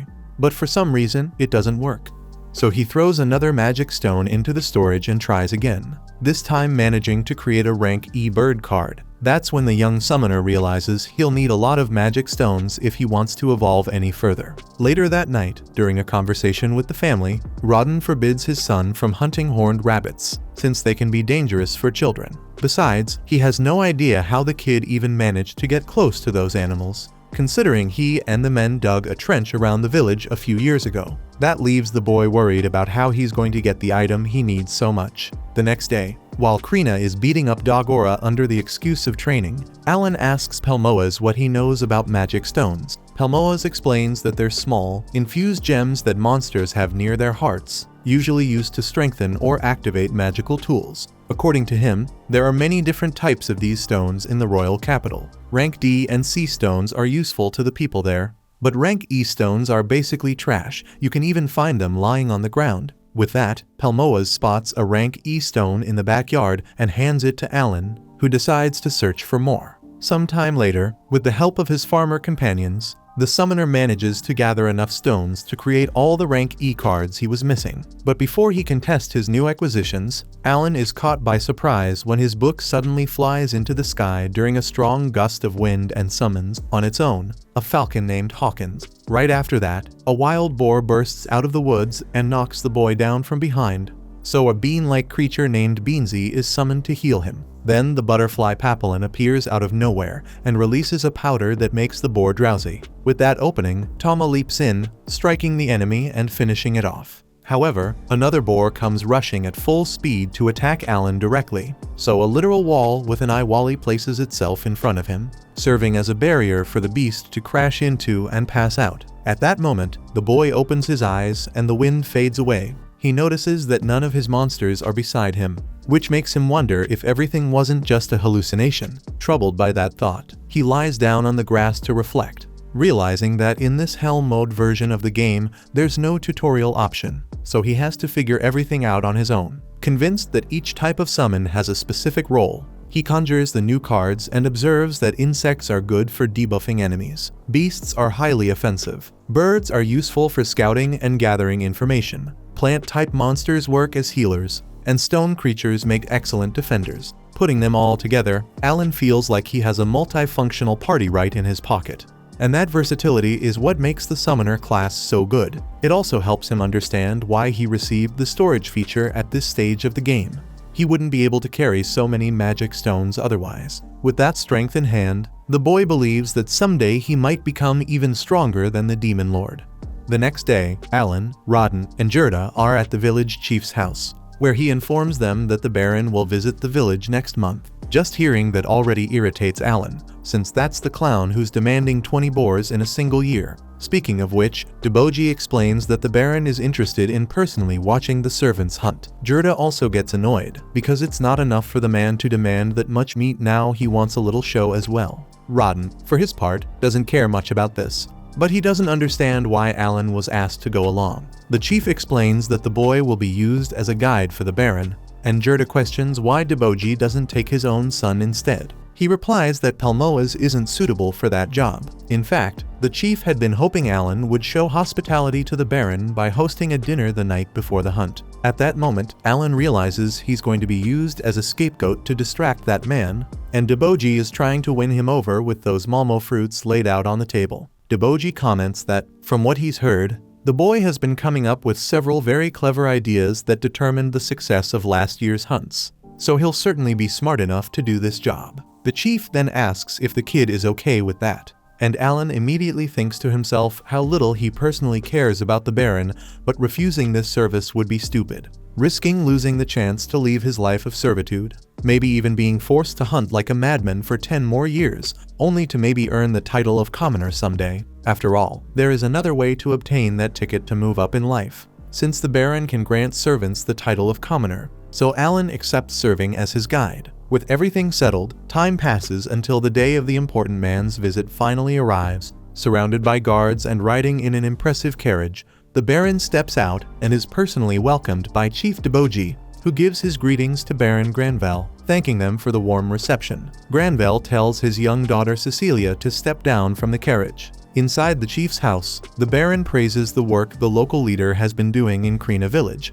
After all, it's been 15 years since the land recovery decree, and there has been no greater success than within his own domain. He also apologizes for all the fuss regarding the boar meat, because he knows that increasing the required amount will create enormous work for the servants. But he couldn't simply refuse an order from His Majesty. Deboji becomes worried when he hears the king is involved, but Granvelle says the real culprit is Viscount Carnal, that scoundrel who insisted on bringing up the hunting matter while they were standing before the king. Setting that aside, once lunch is served, both the Baron and his daughter fall in love with the flavor of the meat, so he asks what animal it came from. Deboji has no idea, so Alan politely steps in to explain that the meat came from an Albahiron hunted just yesterday, since it is their duty to provide the Baron only the freshest ingredients, along with the best herb seasoning. Impressed by the way the boy speaks, the Baron asks the chief if he is his son, but Deboji answers that he is Rodden's, the hunter. Upon hearing that, Captain Zenoff, who had been accompanying the meal and remembers exactly who they are talking about, also recalls the young boy. Remaining courteous, Alan says he will serve as their guide for tomorrow's hunt. Still intrigued, Granvelle asks if the boy's father once served as a knight, but Deboji explains that Rodden is only a servant. Immediately, Cecilia becomes furious and questions how they could invite a servant to have lunch with the Baron, but the Baron himself scolds the girl and teaches her that even servants are important members of the domain and must not be treated like animals. Cecilia lowers her head and apologizes, but she looks at Alan with a face that says she'll stab him in the back the first chance she gets. In any case, Zinov expects the boy to be able to explain every detail of tomorrow's hunt, and he points out that the goal of 20 boars in a single year is no easy task. If this proves too difficult, his knights can take over the hunts. Honestly, Alan feels a bit offended to see that servants are still so underestimated even today. Meanwhile, Cecilia comments on how excited she is to take part in the hunt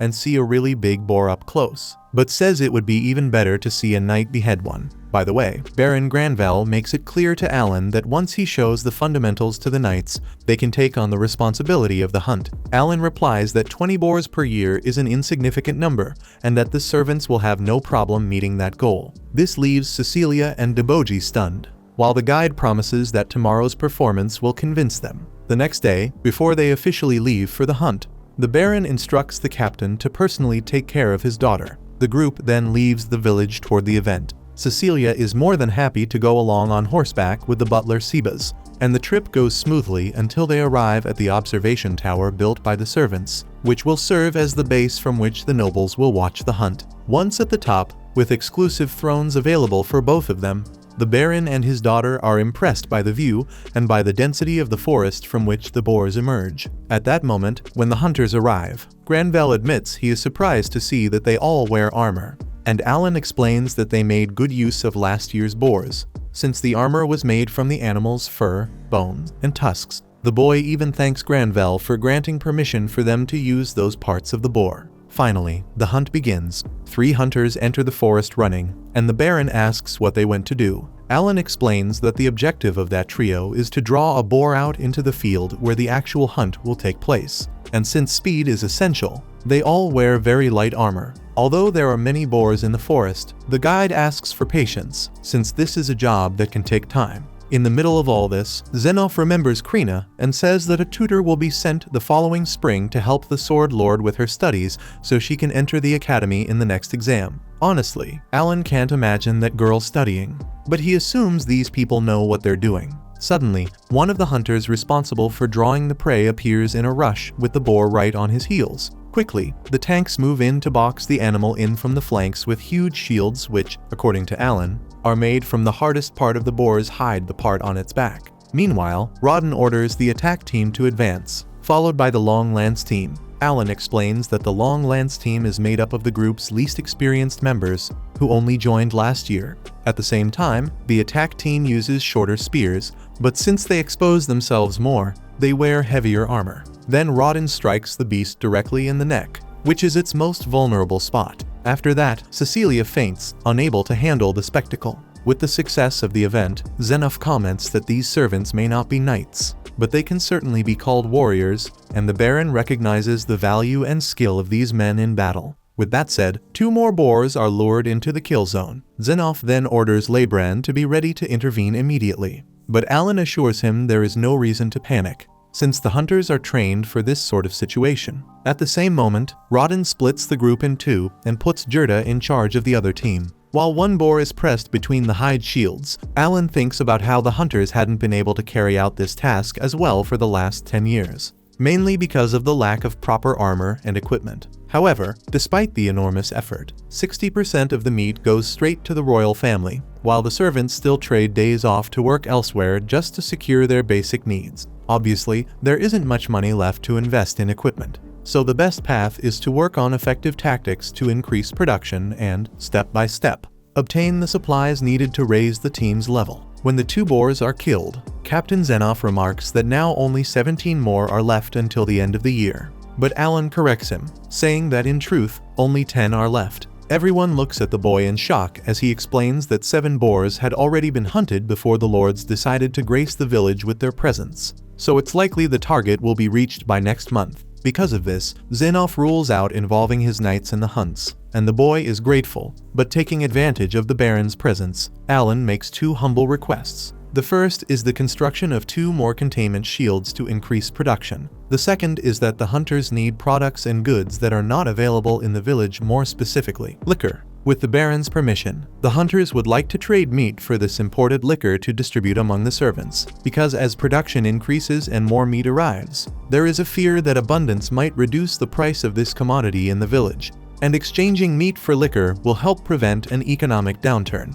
The boy is speaking about this drink in particular because hunters need to risk their lives to be effective, so it's necessary to keep everyone's morale high. Zenoff comments to the Baron that these demands are quite reasonable, so Granvelle grants the request and praises the guide's excellent work. On the other hand, when it's time to leave, Cecilia is not even slightly happy with the attention and recognition Alan received, and she tells the brat not to get too full of himself. She was so angry that she even lost her balance and almost fell off her horse, only being saved at the last second by the butler. In the next scene, Baron Granvelle had requested the presence of Alan, Rodden, and Gerda to personally thank them for the event, as well as to highlight their qualities as hunters. Not only that he gifts both families with a rise in social status, meaning that from now on they will be considered commoners, not servants. Outwardly, Alan tries to hold back his emotions, while inside he is exploding with joy. After all, he has been dreaming of this moment for 8 years. And now that he can hunt outside the village limits, he already imagines paying a visit to the White Dragon Mountains. Moreover, Granvelle will grant the same title to every servant who has taken part in the hunts for at least 10 years. Finally, when reminded by the butler, the Baron says that, by order of His Majesty, Krina village will be used as a positive example for the rest of the kingdom.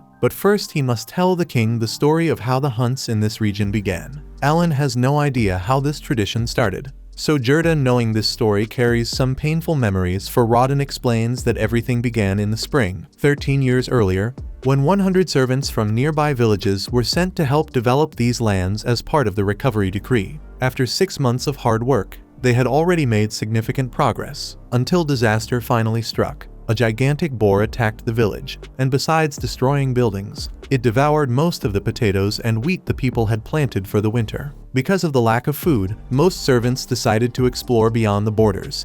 But since that wasn't working, Rodden stepped forward and proposed hunting the boars, and that's how the tradition began, out of necessity. At that time, the hunters had no proper weapons or training, but they had no choice but to hunt those beasts by force. Yet of course, such an effort would come with a price. In the process, Rodden lost a good friend and still feels guilty, even though Gerda tries to convince him it wasn't his fault. Hearing this, Alan understands why his father tried to save Deboji's son in that way. Moved by the story, Granvelle grants Rodden one more wish, whatever he wants to ask. Without thinking of anything else, the hunter asks the Baron to take Alan to work on his estate, pointing out the boy's intelligence and the manners he showed during the hunt. When he asks for the butler's opinion, the Baron hears that the child really is quite smart, and that taking him along wouldn't be a problem. At the same time, while everyone agrees, Alan himself is desperate for Granvelle to dismiss the idea, since the boy wants to live a life hunting legendary dragons, and he would have even less freedom working for the Baron.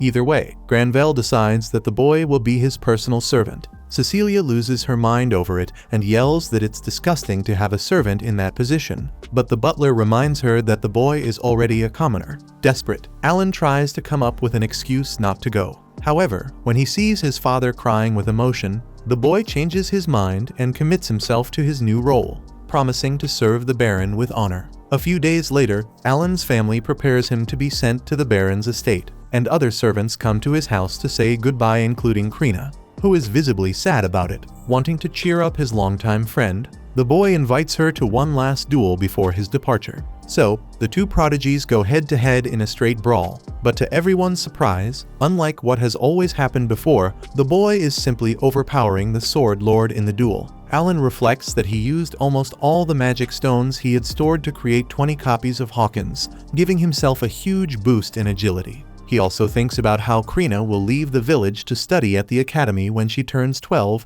and will later take on some royal duty, so it's likely that they will never see each other again. At that moment, with a quick and clever maneuver, Alan subdues his rival, who cannot believe she lost. However, the boy declares it a draw, saying the tiebreaker will happen the next time they meet. Innocently, Krina believes she truly didn't lose, and Alan only said that to see the smile she always gives when she's happy. With the duel over, Mash starts crying again because his brother is leaving, while the older boy asks him to be brave and take care of their sister Mila. Then, Matilda and Gerda also say goodbye to him, remembering when he was still the size of his little sister, and now is heading off to such an important job. In the middle of all this, to Alan's surprise, Pelmoas and Dogora were hiding behind the fence, until the chief's son kicks his friend forward, forcing him to approach Alan and give him a dagger. almost annoyed at himself for doing it. Dogora runs back out of the fence and takes a nasty fall, making everyone laugh. After everyone has said their goodbyes, Alan is escorted by his parents to Baron Granvelle, who is already on his way home.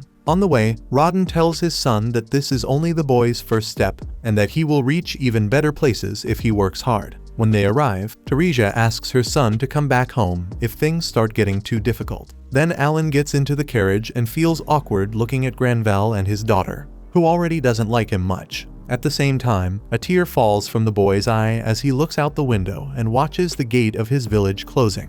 When he arrived from his trip, Alan was astonished by the size of the mansion where he would now live. However, not everything would be smooth sailing as expected. After all, he was still a servant to the unbearable Cecilia, who never missed an opportunity to take advantage of the poor boy by using him in the most humiliating situations possible, like, for example, making him act as a ladder so she could reach some random fruit at the top of a tree. And as if that weren't enough, after stomping on the boy's shoulders and grabbing the food, the girl thought the bitter taste was awful. So she ordered the servant to go to the market and get something decent for her to eat. As helpful as ever, Alan didn't complain and accepted the task just fine. But his attention was completely stolen when the sky was filled by a gigantic magic ship, something the boy had never seen before in his life. He had heard Pelmoas mention that there were clocks and lamps powered by magic stones, but this was certainly new to him. The next morning, Alan woke up completely refreshed, even though his room looked like a basement piled with dust and spiderwebs. After all, anything was better than the LAN houses where he occasionally passed out in his previous life. Besides, the plants he could conjure had the ability to restore the user's MP while they slept, meaning only advantages. With his stomach growling, the boy went down to the dining hall and found the head servant, a friendly young man named Rickle, with whom Alan had quickly formed a good relationship. Rickle asked whether Alan had been getting along with Miss Cecilia, but the boy's expression alone was enough to show that obviously not, and no one would expect otherwise, knowing that girl. In any case, the head servant explained that Alan wouldn't suffer as much if he were a page, which was a category above servant. In fact, the employees with higher positions in the Baron's family were the butlers, housekeepers, and chief attendants, while those with lower prestige were the cooks, gardeners, and servants like Alan. They were all considered part of the family, but the page was only an occasional helper, so he didn't count as part of it. When he learned that he could be considered part of the Baron's family,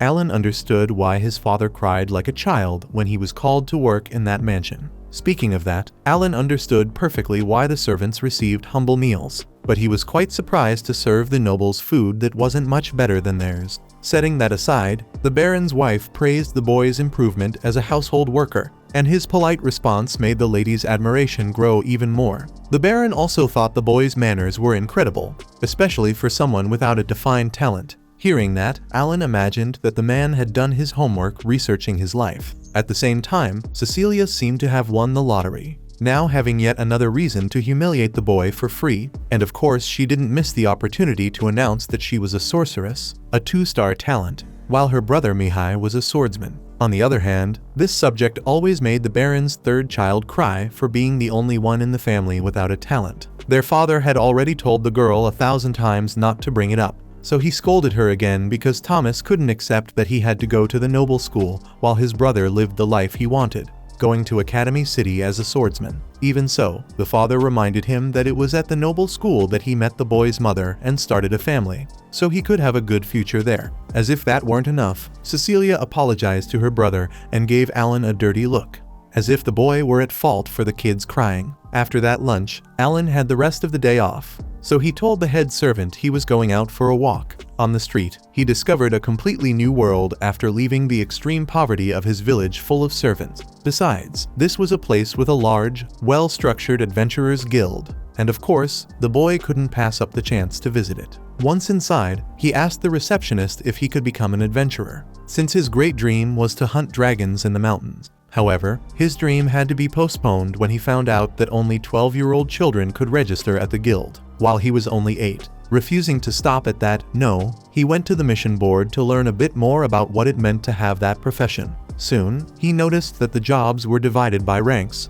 where the lowest ones involved weaker monsters like goblins and giant frogs, but the reward was also smaller. Tired of seeing a kid wandering around, an armed adventurer scolded Alan, saying that the place wasn't an amusement park. But since the boy, besides being a conjurer, also had some talent for talking, he ended up getting the man to spill some of the information he wanted. For example, Alan learned that the rank of monsters increased according to their distance from the capital. The farther away, the higher the rank. Some of these monsters didn't even come with information about where they could be found, because they were so abundant that they could literally be found almost anywhere outside the city walls. By the way, Alan saw on one of the posters a Murdergausch, the monster that inspired his brother Mash's name. According to the adventurer, no one had ever hunted this creature because it wasn't just brutally strong, its speed made it a killing machine. So people tended to avoid a confrontation of that level, and ended up leaving it to official knights. Another creature with a poster so old it was almost collecting dust was the White Dragon,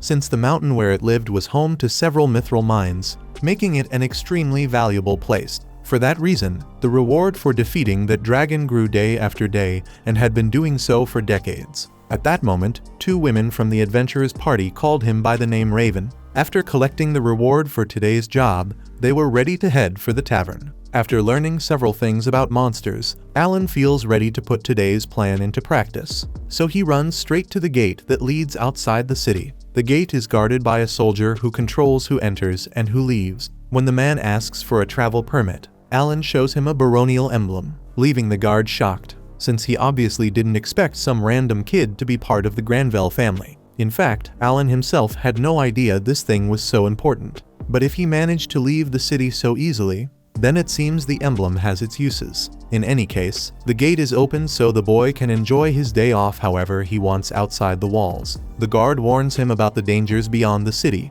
and about the importance of having someone with him.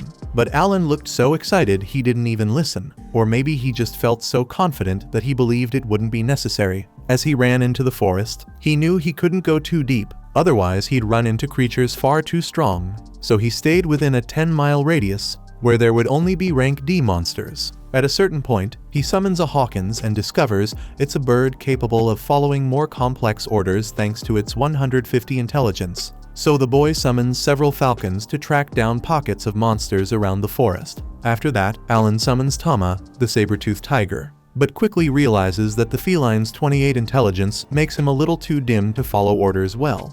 So he decides to use the animal only at a very specific moment. When a Hawkins alerts him to the presence of creatures in the area, Alan sprints toward the indicated direction and runs right into a group of 5 large goblins. To deal with them, he summons 10 Tamas for the fight, assuming they would be enough to beat down the green monsters, but instead, the goblins turn out to be a much bigger challenge than he expected. To turn around a fight he was clearly losing, Alan summons Papillon, the butterfly capable of releasing sleep powder, gradually putting the goblins to sleep. Aside from that, Alan himself tries to join the fight by throwing rocks, but that doesn't help much at all. Either way, the sleep powder becomes the deciding factor in their victory. And after defeating the 5 goblins, Alan earns 1000 XP, since it's easier to hunt a group of goblins than larger creatures like the boars he faces in his village. The summoner likes this strategy and sends the Hawkins out to look for more monster clusters. And sure enough, Alan continues hunting until nightfall, ending the day having hunted 5 horned rabbits and 80 goblins, totaling 16,000 experience points and gaining 2 levels. Finally, he also discovers that Papillon's debuff has an 80% bonus against goblins, so she will always be extremely useful in this type of hunt. In short, this was without a doubt the best day off of his life, at least until he realized the Hawkins don't see well in the dark and couldn't guide him back home, turning the night into a small nightmare in the middle of a dense, pitch-black forest. 1 month after miraculously finding his way home, Alan uses another day off to buy a few iron balls he can throw during battles, since they will certainly do more damage than the rocks he had been using. After this time, Alan manages to go hunting 4 more times, eventually reaching level 12, and now he's already thinking of upgrading his equipment to tackle harder challenges in the future. However, as soon as he arrives home in the middle of the night, Sebas catches him coming in and calls him to speak with the Baron. In the chief's office, Alan is questioned about the reason behind his endless outings. Or rather, Granville makes it clear that the boy is free to do whatever he wants on his days off, but he is genuinely concerned about the boy's mysterious departures. Spontaneously, and without thinking too much about what he's saying, Alan explains that he's been going out to hunt creatures in the forest around the city. After all, the blood of a legendary hunter runs through his veins, and as they say, like father, like son. The answer seems to sit well with the adults, which greatly eases the situation. As the conversation goes on, things get even better for the boy. Since the Baron's family shows interest in buying the horned rabbit meat, Alan has been hunting, which means one thing. Not only can he keep hunting, but he'll also earn some extra money from it. A huge incentive for his growth, as if Alan needed one. 6 months later, the boy is completely accustomed to his routine, and his strategy continues to improve along with the experience gained through time and practice. However, on a certain day, Alan is alerted by the Hawkins about some threat nearby. So he bolts toward the source of the disturbance and finds none other than Raven and his companions being ambushed by several goblins. One of the women tells Milsai to escape with Raven. The man is gravely injured, so she can take the risk of buying time for the others. But the one who truly steps in to help is Alan himself, armed with his iron balls. Without any summoned creatures beside him, he charges forward with only the projectiles in hand, trying to keep the monsters at a distance, since the balls alone aren't strong enough to kill enemies like these. Seeing the deep cut across Raven's abdomen, Alan still doesn't want to reveal his summons in front of the women, since that would expose his class, so he prepares to jump into action with the dagger Dagora gave him. After coordinating with the frontline girl about who would take which target, the summoner heads into the fight with the confidence of an 8-year-old, except he has so many buffs from his cards that his attack and agility easily surpass 300 points. At this stage, the boy has reached a level where he can defeat rank D creatures without the help of summons. Once the pair finishes off the monsters, the women in the group panic as they try to help Raven. But the priestess doesn't have enough mana points to heal the ally, who is dangerously close to death. Knowing the man wouldn't survive until they got back to the city, Alan offers medicinal herbs to help the adventurer, summoning his book behind his back so the girls won't see it.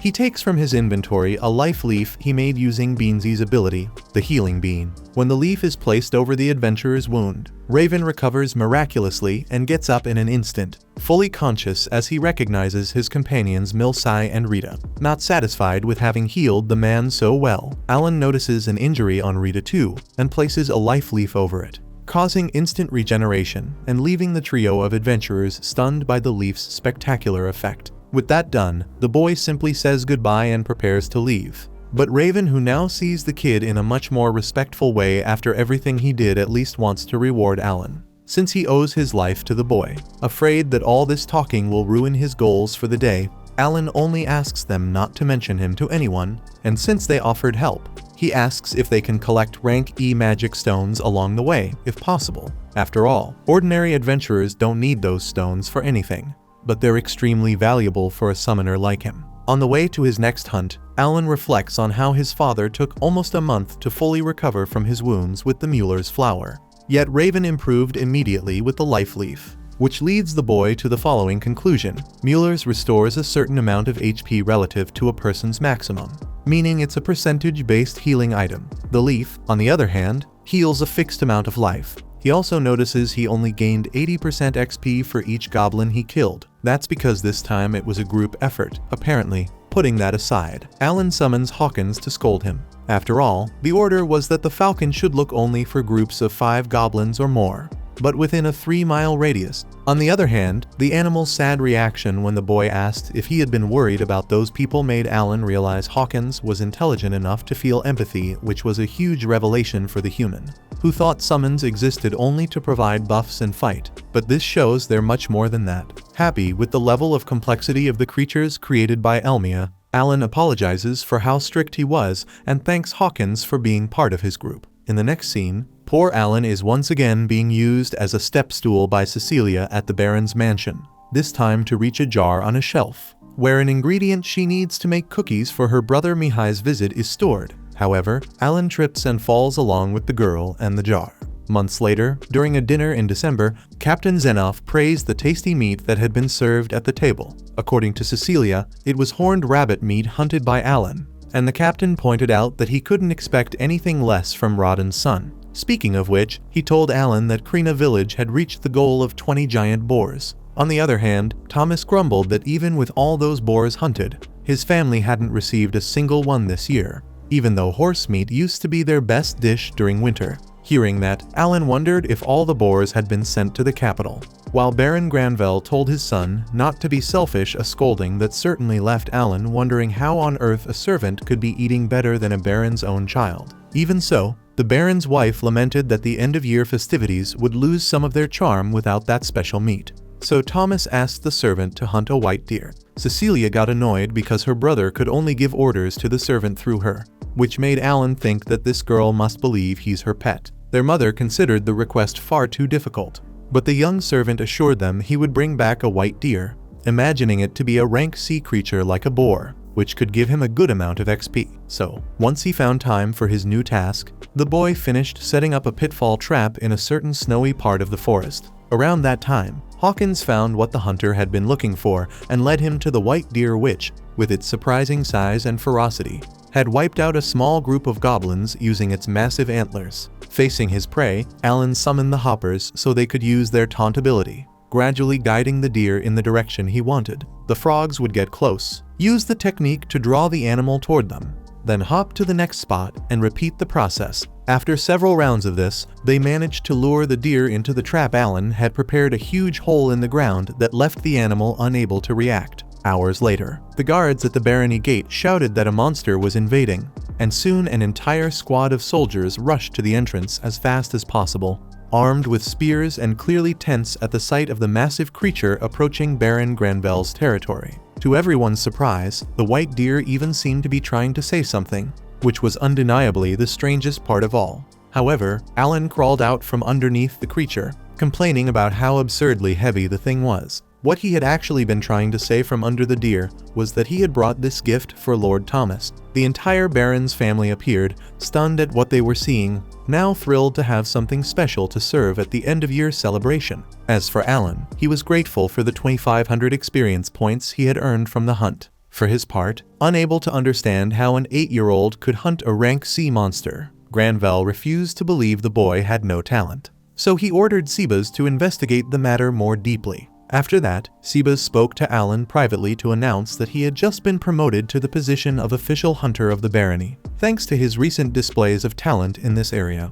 According to the butler, a hunter has two duties: hunting monsters to provide food for the family, and rescuing townspeople who are being attacked by creatures. Alan got excited thinking he could work and earn XP at the same time, and even more so when Sebas told him that his new pay would be 100 silver coins, double what he currently earned. Alan realized they preferred to give him a fixed monthly salary rather than paying per hunt, since a single white deer was clearly worth more than 100 silver coins. Still, all he could do was accept the offer, because he would still be able to take some time off to farm more goblins in the forest. On the other hand, he got a bucket of cold water when the butler explained that he would not work every day as a hunter. In fact, he would still continue serving Lady Cecilia, and would only need to act as a hunter once a week or something close to that. A piece of news that left the boy very disappointed. Days later, during the New Year march, Alan and Cecilia watched in awe as the magic ship carrying Mihai, the Baron's promising eldest son, slowly descended. Even though Alan understood that the thing was powered by magic stones, he still couldn't understand how it managed to fly. Cecilia asked Alan not to mention that she had baked cookies for her brother, since it was supposed to be a surprise. When Mihai stepped off the ship, she ran to give him a tight hug, but immediately complained that he had broken his promise to visit her during summer vacation. Mihai behaved calmly and kindly the entire time, and Alan noticed that the two seemed to get along well. Alan imagined Mihai must be around 14, since he was about to enter the academy, though he certainly looked older. He approached to welcome the Baron's eldest son and introduced himself as both hunter and personal servant of the family. So Mihai assumed that a boy so young with two roles like these must have considerable talent. Next, the swordsman gave his sister a souvenir he had bought in the capital, and the girl, overjoyed, pulled him along so he could tell her everything he had been experiencing while they ate cookies. As they left, Alan thought of his own family and hoped Mash and Mila were doing well back home. Sometime later, the hunter returned to his duties by taking down a strangely colored chicken in the forest, wrapping up the day's work. After that, he impressed the head of the family again by bringing the giant frog he had requested, something that would certainly put a big smile on young Mihai's face. Speaking of which, Rickle told Alan that Mihai and Zenov were dueling at that very moment. In the training arena, the young swordsman faces the captain of the knights in an incredible match. And of course Alan wouldn't miss that for anything in the world, still carrying the animals he hunted on his back. The boy is left open-mouthed when he sees Sir Zenoff wielding a sword for the first time, and Mihai giving quite a hard time to such a revered rival. By the way, once the two finish their duel and Mihai sees that Alan brought 2 heavy animals on his back, he invites him to a match in order to see that strength he shows during his hunts. Since he wants to investigate the servant, Granvelle nods at Zenoff, who hands his sword to the boy. Impressed by the mithril weapon, Alan checks his status and notices they are still oriented toward hunting, but after rising from level 13 to 20 because of his new job, he imagines he might be able to win this match, even though he hasn't practiced since leaving Krina. So the fight against Mihai begins, and Alan advances cautiously so he won't injure his opponent. However, the conjurer is caught off guard when the swordsman easily blocks his strike and retaliates with an extremely fast and powerful sequence of sword attacks. Knowing he will lose if he stays only on the defensive, Alan strikes back by dodging and attempting an attack. But Mihai is clever and manages to dodge with ease. From that moment on, the conjurer feels this duel will be much harder than he expected. Mihai's mother becomes worried for her son, but Zenoff reminds her that the boy spent the whole year training at the renowned city academy, so there's no chance he will lose this match. Indeed, Mihai disarms Alan and ends the fight.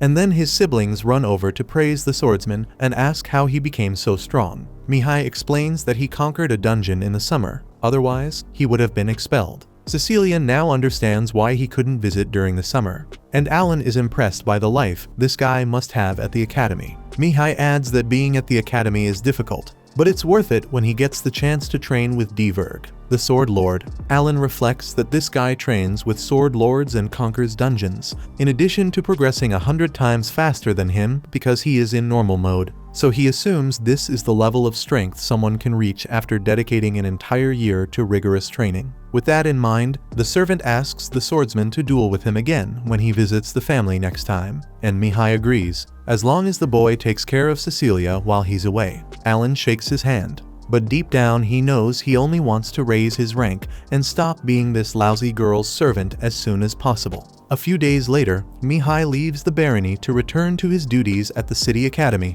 the place where Krina, Dogora, and Cecilia will also go one day. In April of that year, a viscount named Carnal visits Granvelle. During a conversation at the dinner table, the Baron seemed uncomfortable with the man's presence. At one point, Alan serves the viscount a piece of meat and remembers when Rickle told him that this man rules the neighboring fief on the other side of the White Dragon Mountains, and that his title is one step above Baron. According to what the head servant heard, Carnal took a magical ship just to come from the royal capital to Granvelle's barony for some unknown reason, which is strange, since the Granvelles and the Carnals have had a strong feud for centuries. Upon tasting the food, Carnal enthusiastically comments that this must be the famous boar meat he heard so much about. Granvelle asks Alan to confirm, which he does, but both know this is just horned rabbit meat, since they wouldn't waste their best food on this fool. Alan knows how much Granvelle despises the Viscount, since this is the guy who drew the king's attention to the boar hunts, which was probably the factor that made the crown demand all the meat for itself.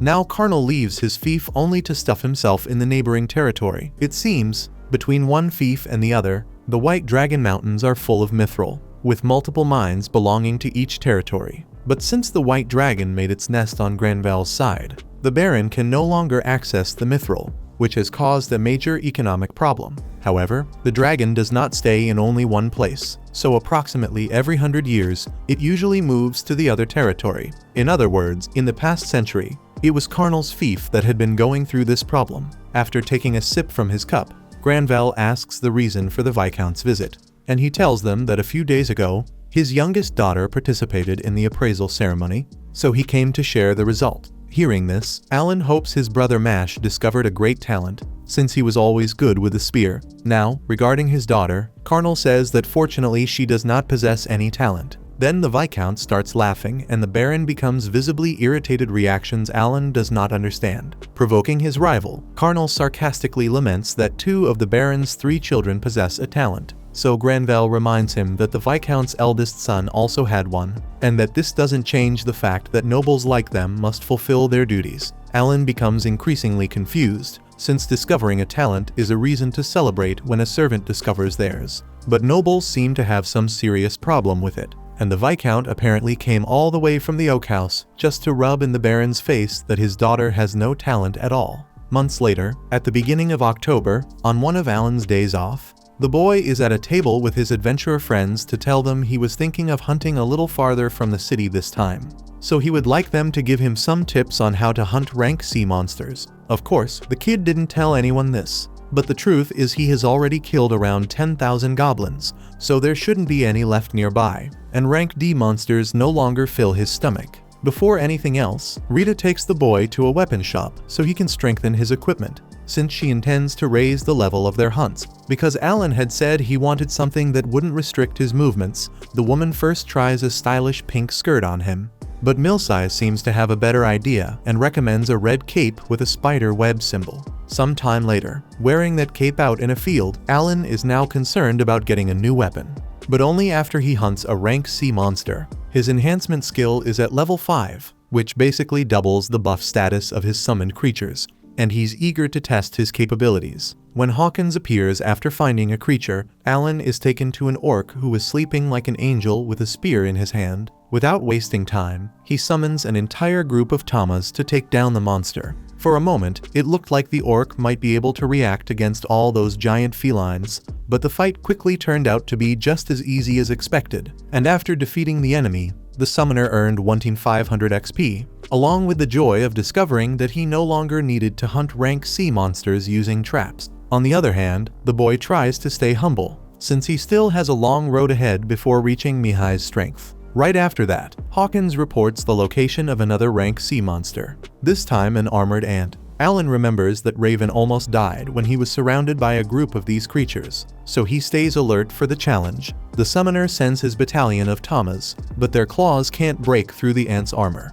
and the insect easily defeats the feline. So Alan sends 2 papillons to put the enemy to sleep, which ends up working. But when the boy climbed onto the ant's belly to tear out its magic stone, its shell was far too tough to be pierced by his dagger. Still, the scare he got when the creature woke up, along with the fear of dying, made him manage to kill it in desperation and earn 3000 XP. Even so, the ant's belly wouldn't open no matter what. So Alan considers the possibility of using magic against its armor, since his intelligence is so high. In the next scene, Cecilia asks whether Alan really wants this 1-year gift of servitude, and he confirms that he does. With a teacher available to him, the boy wants to know whether he has any aptitude for casting spells. Cecilia points out that it's impossible without a talent, but when the mage places a crystal ball on the table to test the boy's capability, Alan doesn't think twice and places both hands around the sphere to find out whether he has what it takes to become a sorcerer. However, the magical object doesn't respond to his presence, which makes him believe that all those intelligence points are useless.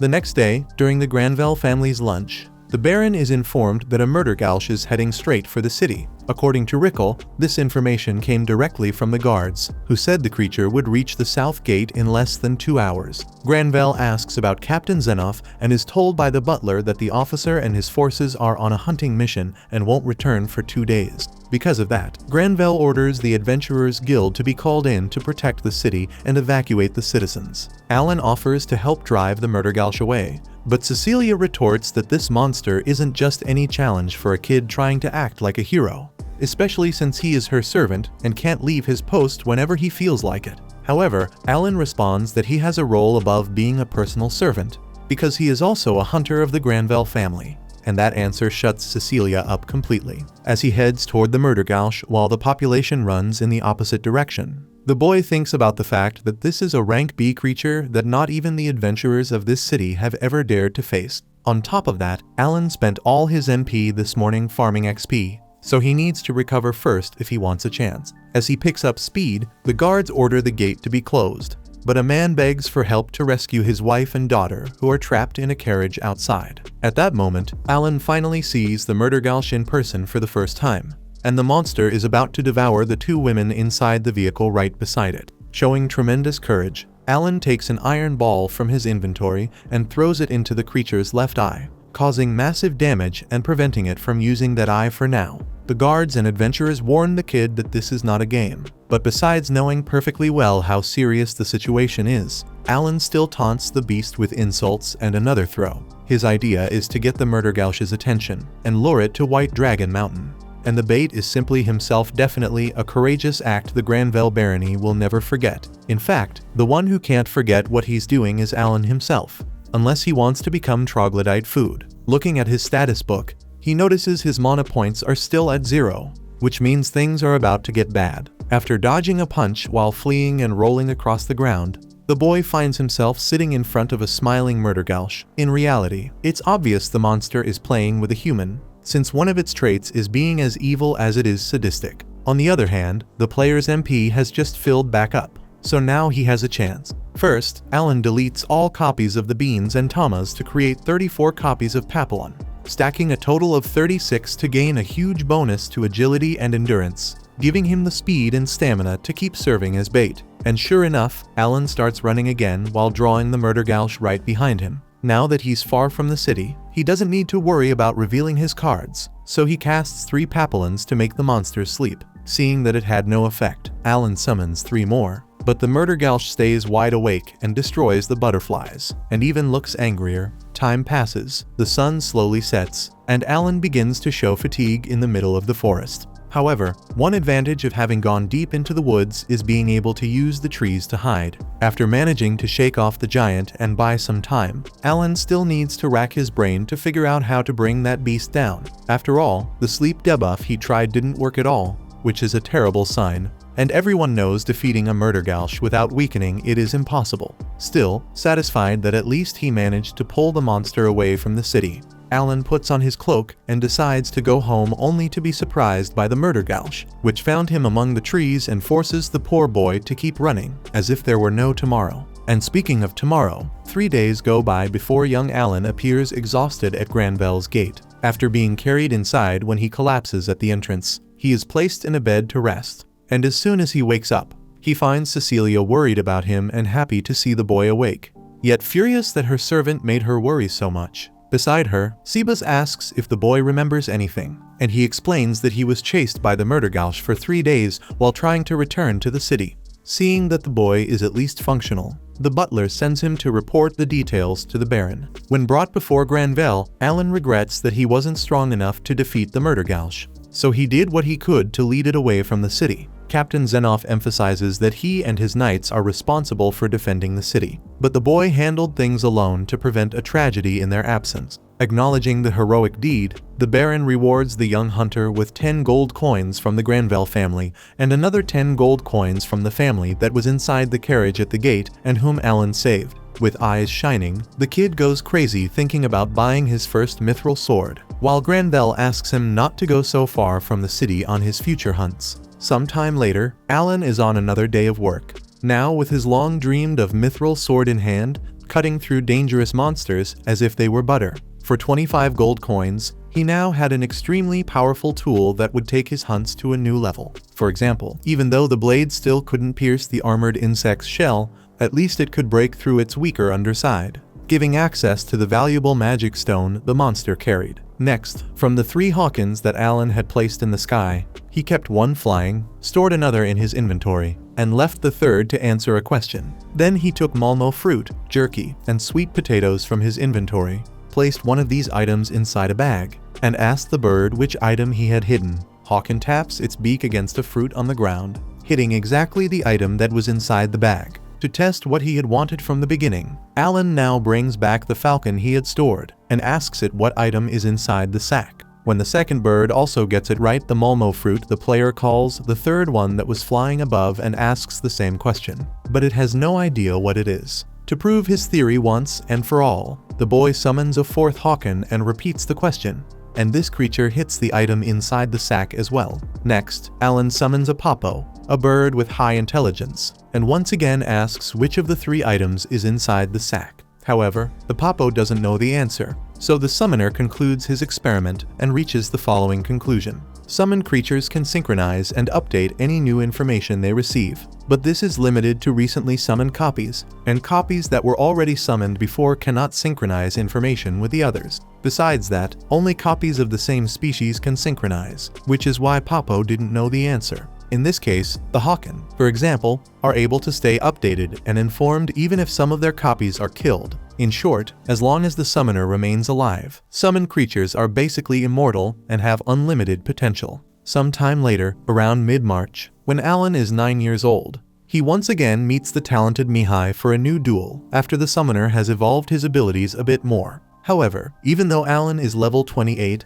and has been able to hunt hundreds of rank C creatures, he is still inferior to his rival, to the point that the swordsman disarms the hunter rather easily and ends the fight. Trying to contain his frustration, the loser would love to know what kind of food they give those academy students. Mihai, humble and kind as always, congratulates his friend and admits that the challenge was formidable this time, although Alan believes he gave him more trouble last year. Either way, the Baron's older brother is astonished to hear during lunch that this servant faced a Murdergalsh alone. Thomas asks whether his brother could defeat that monster, and Mihai readily admits he would have no chance against a rank B enemy. In the middle of this, a soldier rushes into the dining hall to inform the Baron that the white dragon has migrated. Hearing that, all Alan can think about is that this dragon is a monster with 1,000 gold coin reward. While everyone in the room becomes extremely agitated, the soldier reports that the winged creature has left its nest within the Granville barony and is now heading to carnal territory. There couldn't have been better news for the Baron, who can now resume mithril extraction in the mountains after a century of the white dragon occupying his land, which prevented mining operations. From today on, Granville will be able to recover its people's former glory with a new financial boom. But before anything else, Captain Zenoff recommends locating the dragon's nest before returning to the 4 mithril mines, knowing that they will also need to eliminate the monsters that exist along the path from the city to the mines. Mihai can't wait to join his father's warriors, but Zenoff rejects that possibility immediately, since it would be disastrous if the white dragon suddenly appeared while the Baron's son was in the middle of the chaos. Besides, the base of the mountains is filled with extremely high-rank creatures, and it would take months before they could cross that area. Mihai's mother reinforces that her son should continue focusing on his studies, which he accepts without complaining, promising to return next year. Alan, on the other hand, wants nothing more than to complain about the situation, since he will have no chance to gain more XP if all the surrounding monsters are wiped out. To prevent that from happening, he needs a plan. The next day, he goes far away from the city with his mana points at maximum, after raising his conjuration level to 5 and his expansion level to 4, and after acquiring the sharing skill. For him, it is quite an achievement, since it took him 2 years just to raise conjuration from level 1 to 2. In any case, it's true that he now needs 30 million experience points to level up, but there's no point complaining when the player himself chose Hell mode. Checking his expansion skill, Alan gained 10 more card slots in his inventory, totaling 50 in other words, even more stacking buffs. Besides that, he summons a Hawken to test his new sharing ability. When he tells the Falcon to use the skill, he begins to see himself through the bird's eyes, that is, he is sharing the same vision through one eye, meaning Alan can use one eye for his own vision and the other to see what Hawken sees. When he orders the Falcon to fly high, the summoner is left speechless as he watches the rest of the continent in a panoramic view, including the White Dragon's mountain he so badly wants to reach one day. As if that weren't enough, he can also communicate telepathically with his summon, adjusting its flight path like a drone, and even share its special ability, Eagle Eye, which allows him to see miles away. Now, since it's a complex power, Alan wonders how many monsters he can share his vision with at once. Trying to act like a walking security room with several flying cameras at his disposal, he summons 3 more Hawkens and 2 Tamas, and discovers that he can see what all of them see at the same time, but at a price. With the overload caused by the last summon, Alan's head feels like it's about to explode. So he cancels the sharing skill and realizes the limit is probably 5. Considering sharing is a skill that doesn't level up, he finds it a bit strange that the limit is so low, especially now that he can summon up to 50 creatures at once, so there may be some attribute requirement needed to increase that limit. Imagining that the attribute in question was intelligence, Alan checks his current stats and sees that his intelligence now totals 1 in 111 with all the buffs. So he guesses he might be able to share vision with 1 extra monster for every 200 points in that attribute. After reaching that conclusion, he creates a new creature, the rank D Hollow Bird, which grants a plus 20 bonus to agility and intelligence. By creating 6 more copies of the same card, his intelligence rises to 1 in 251. To test his theory, he activates vision sharing with 6 monsters at the same time, and this time, he doesn't suffer the terrible headache. That confirms he was right. The key is his intelligence stat. Alan finally understands why the game's developers gave summoners such high intelligence. Eager to see which rank D monsters he still hadn't created, he summons the remaining 5 creatures. With the exception of Tattertot, all of them have more than 100 intelligence, which likely means they can understand what the summoner says. Combining that with his ability to share vision, Alan has a brilliant idea. He can use his own summons to hunt monsters and farm XP. Without wasting time, he tests Spidey the spider and its extremely sticky web against an armored ant. Once the ant is immobilized, Teddy the bear charges in and smashes through its shell with its fangs. Then Brawn the knight steps forward, using his huge shield to tank the enemy's counterattacks, and Fillet the fish is launched to provide a powerful buff to the whole team, giving them the strength needed to defeat several armored ants. After the fight, Alan still hasn't used Tattertot for obvious reasons, since the creature looks like a potato with leukemia, but mainly because its role seems to be restoring the summoner's MP, which the name itself suggests. To confirm this, the boy uses the monster's special ability, Magic Sprout, and it does, in fact, restore his mana back to full. Then, since he hadn't used the Hollow either, Alan figures that, with its night vision, it must be the opposite of Hawken, helping reveal enemies at night instead of during the morning. Putting all the pieces together, the player builds his combat strategy. Hawken and Hollow will be the eyes that identify opponents from afar. Fillet will provide the evasion buff, Spidey will immobilize the targets, and Teddy will follow up to break everything apart. With that setup, the human won't even need to take risks to gain XP from now on. And since Fillet's buff raises his intelligence to 1,600, Alan can share vision with 8 summons without any issues,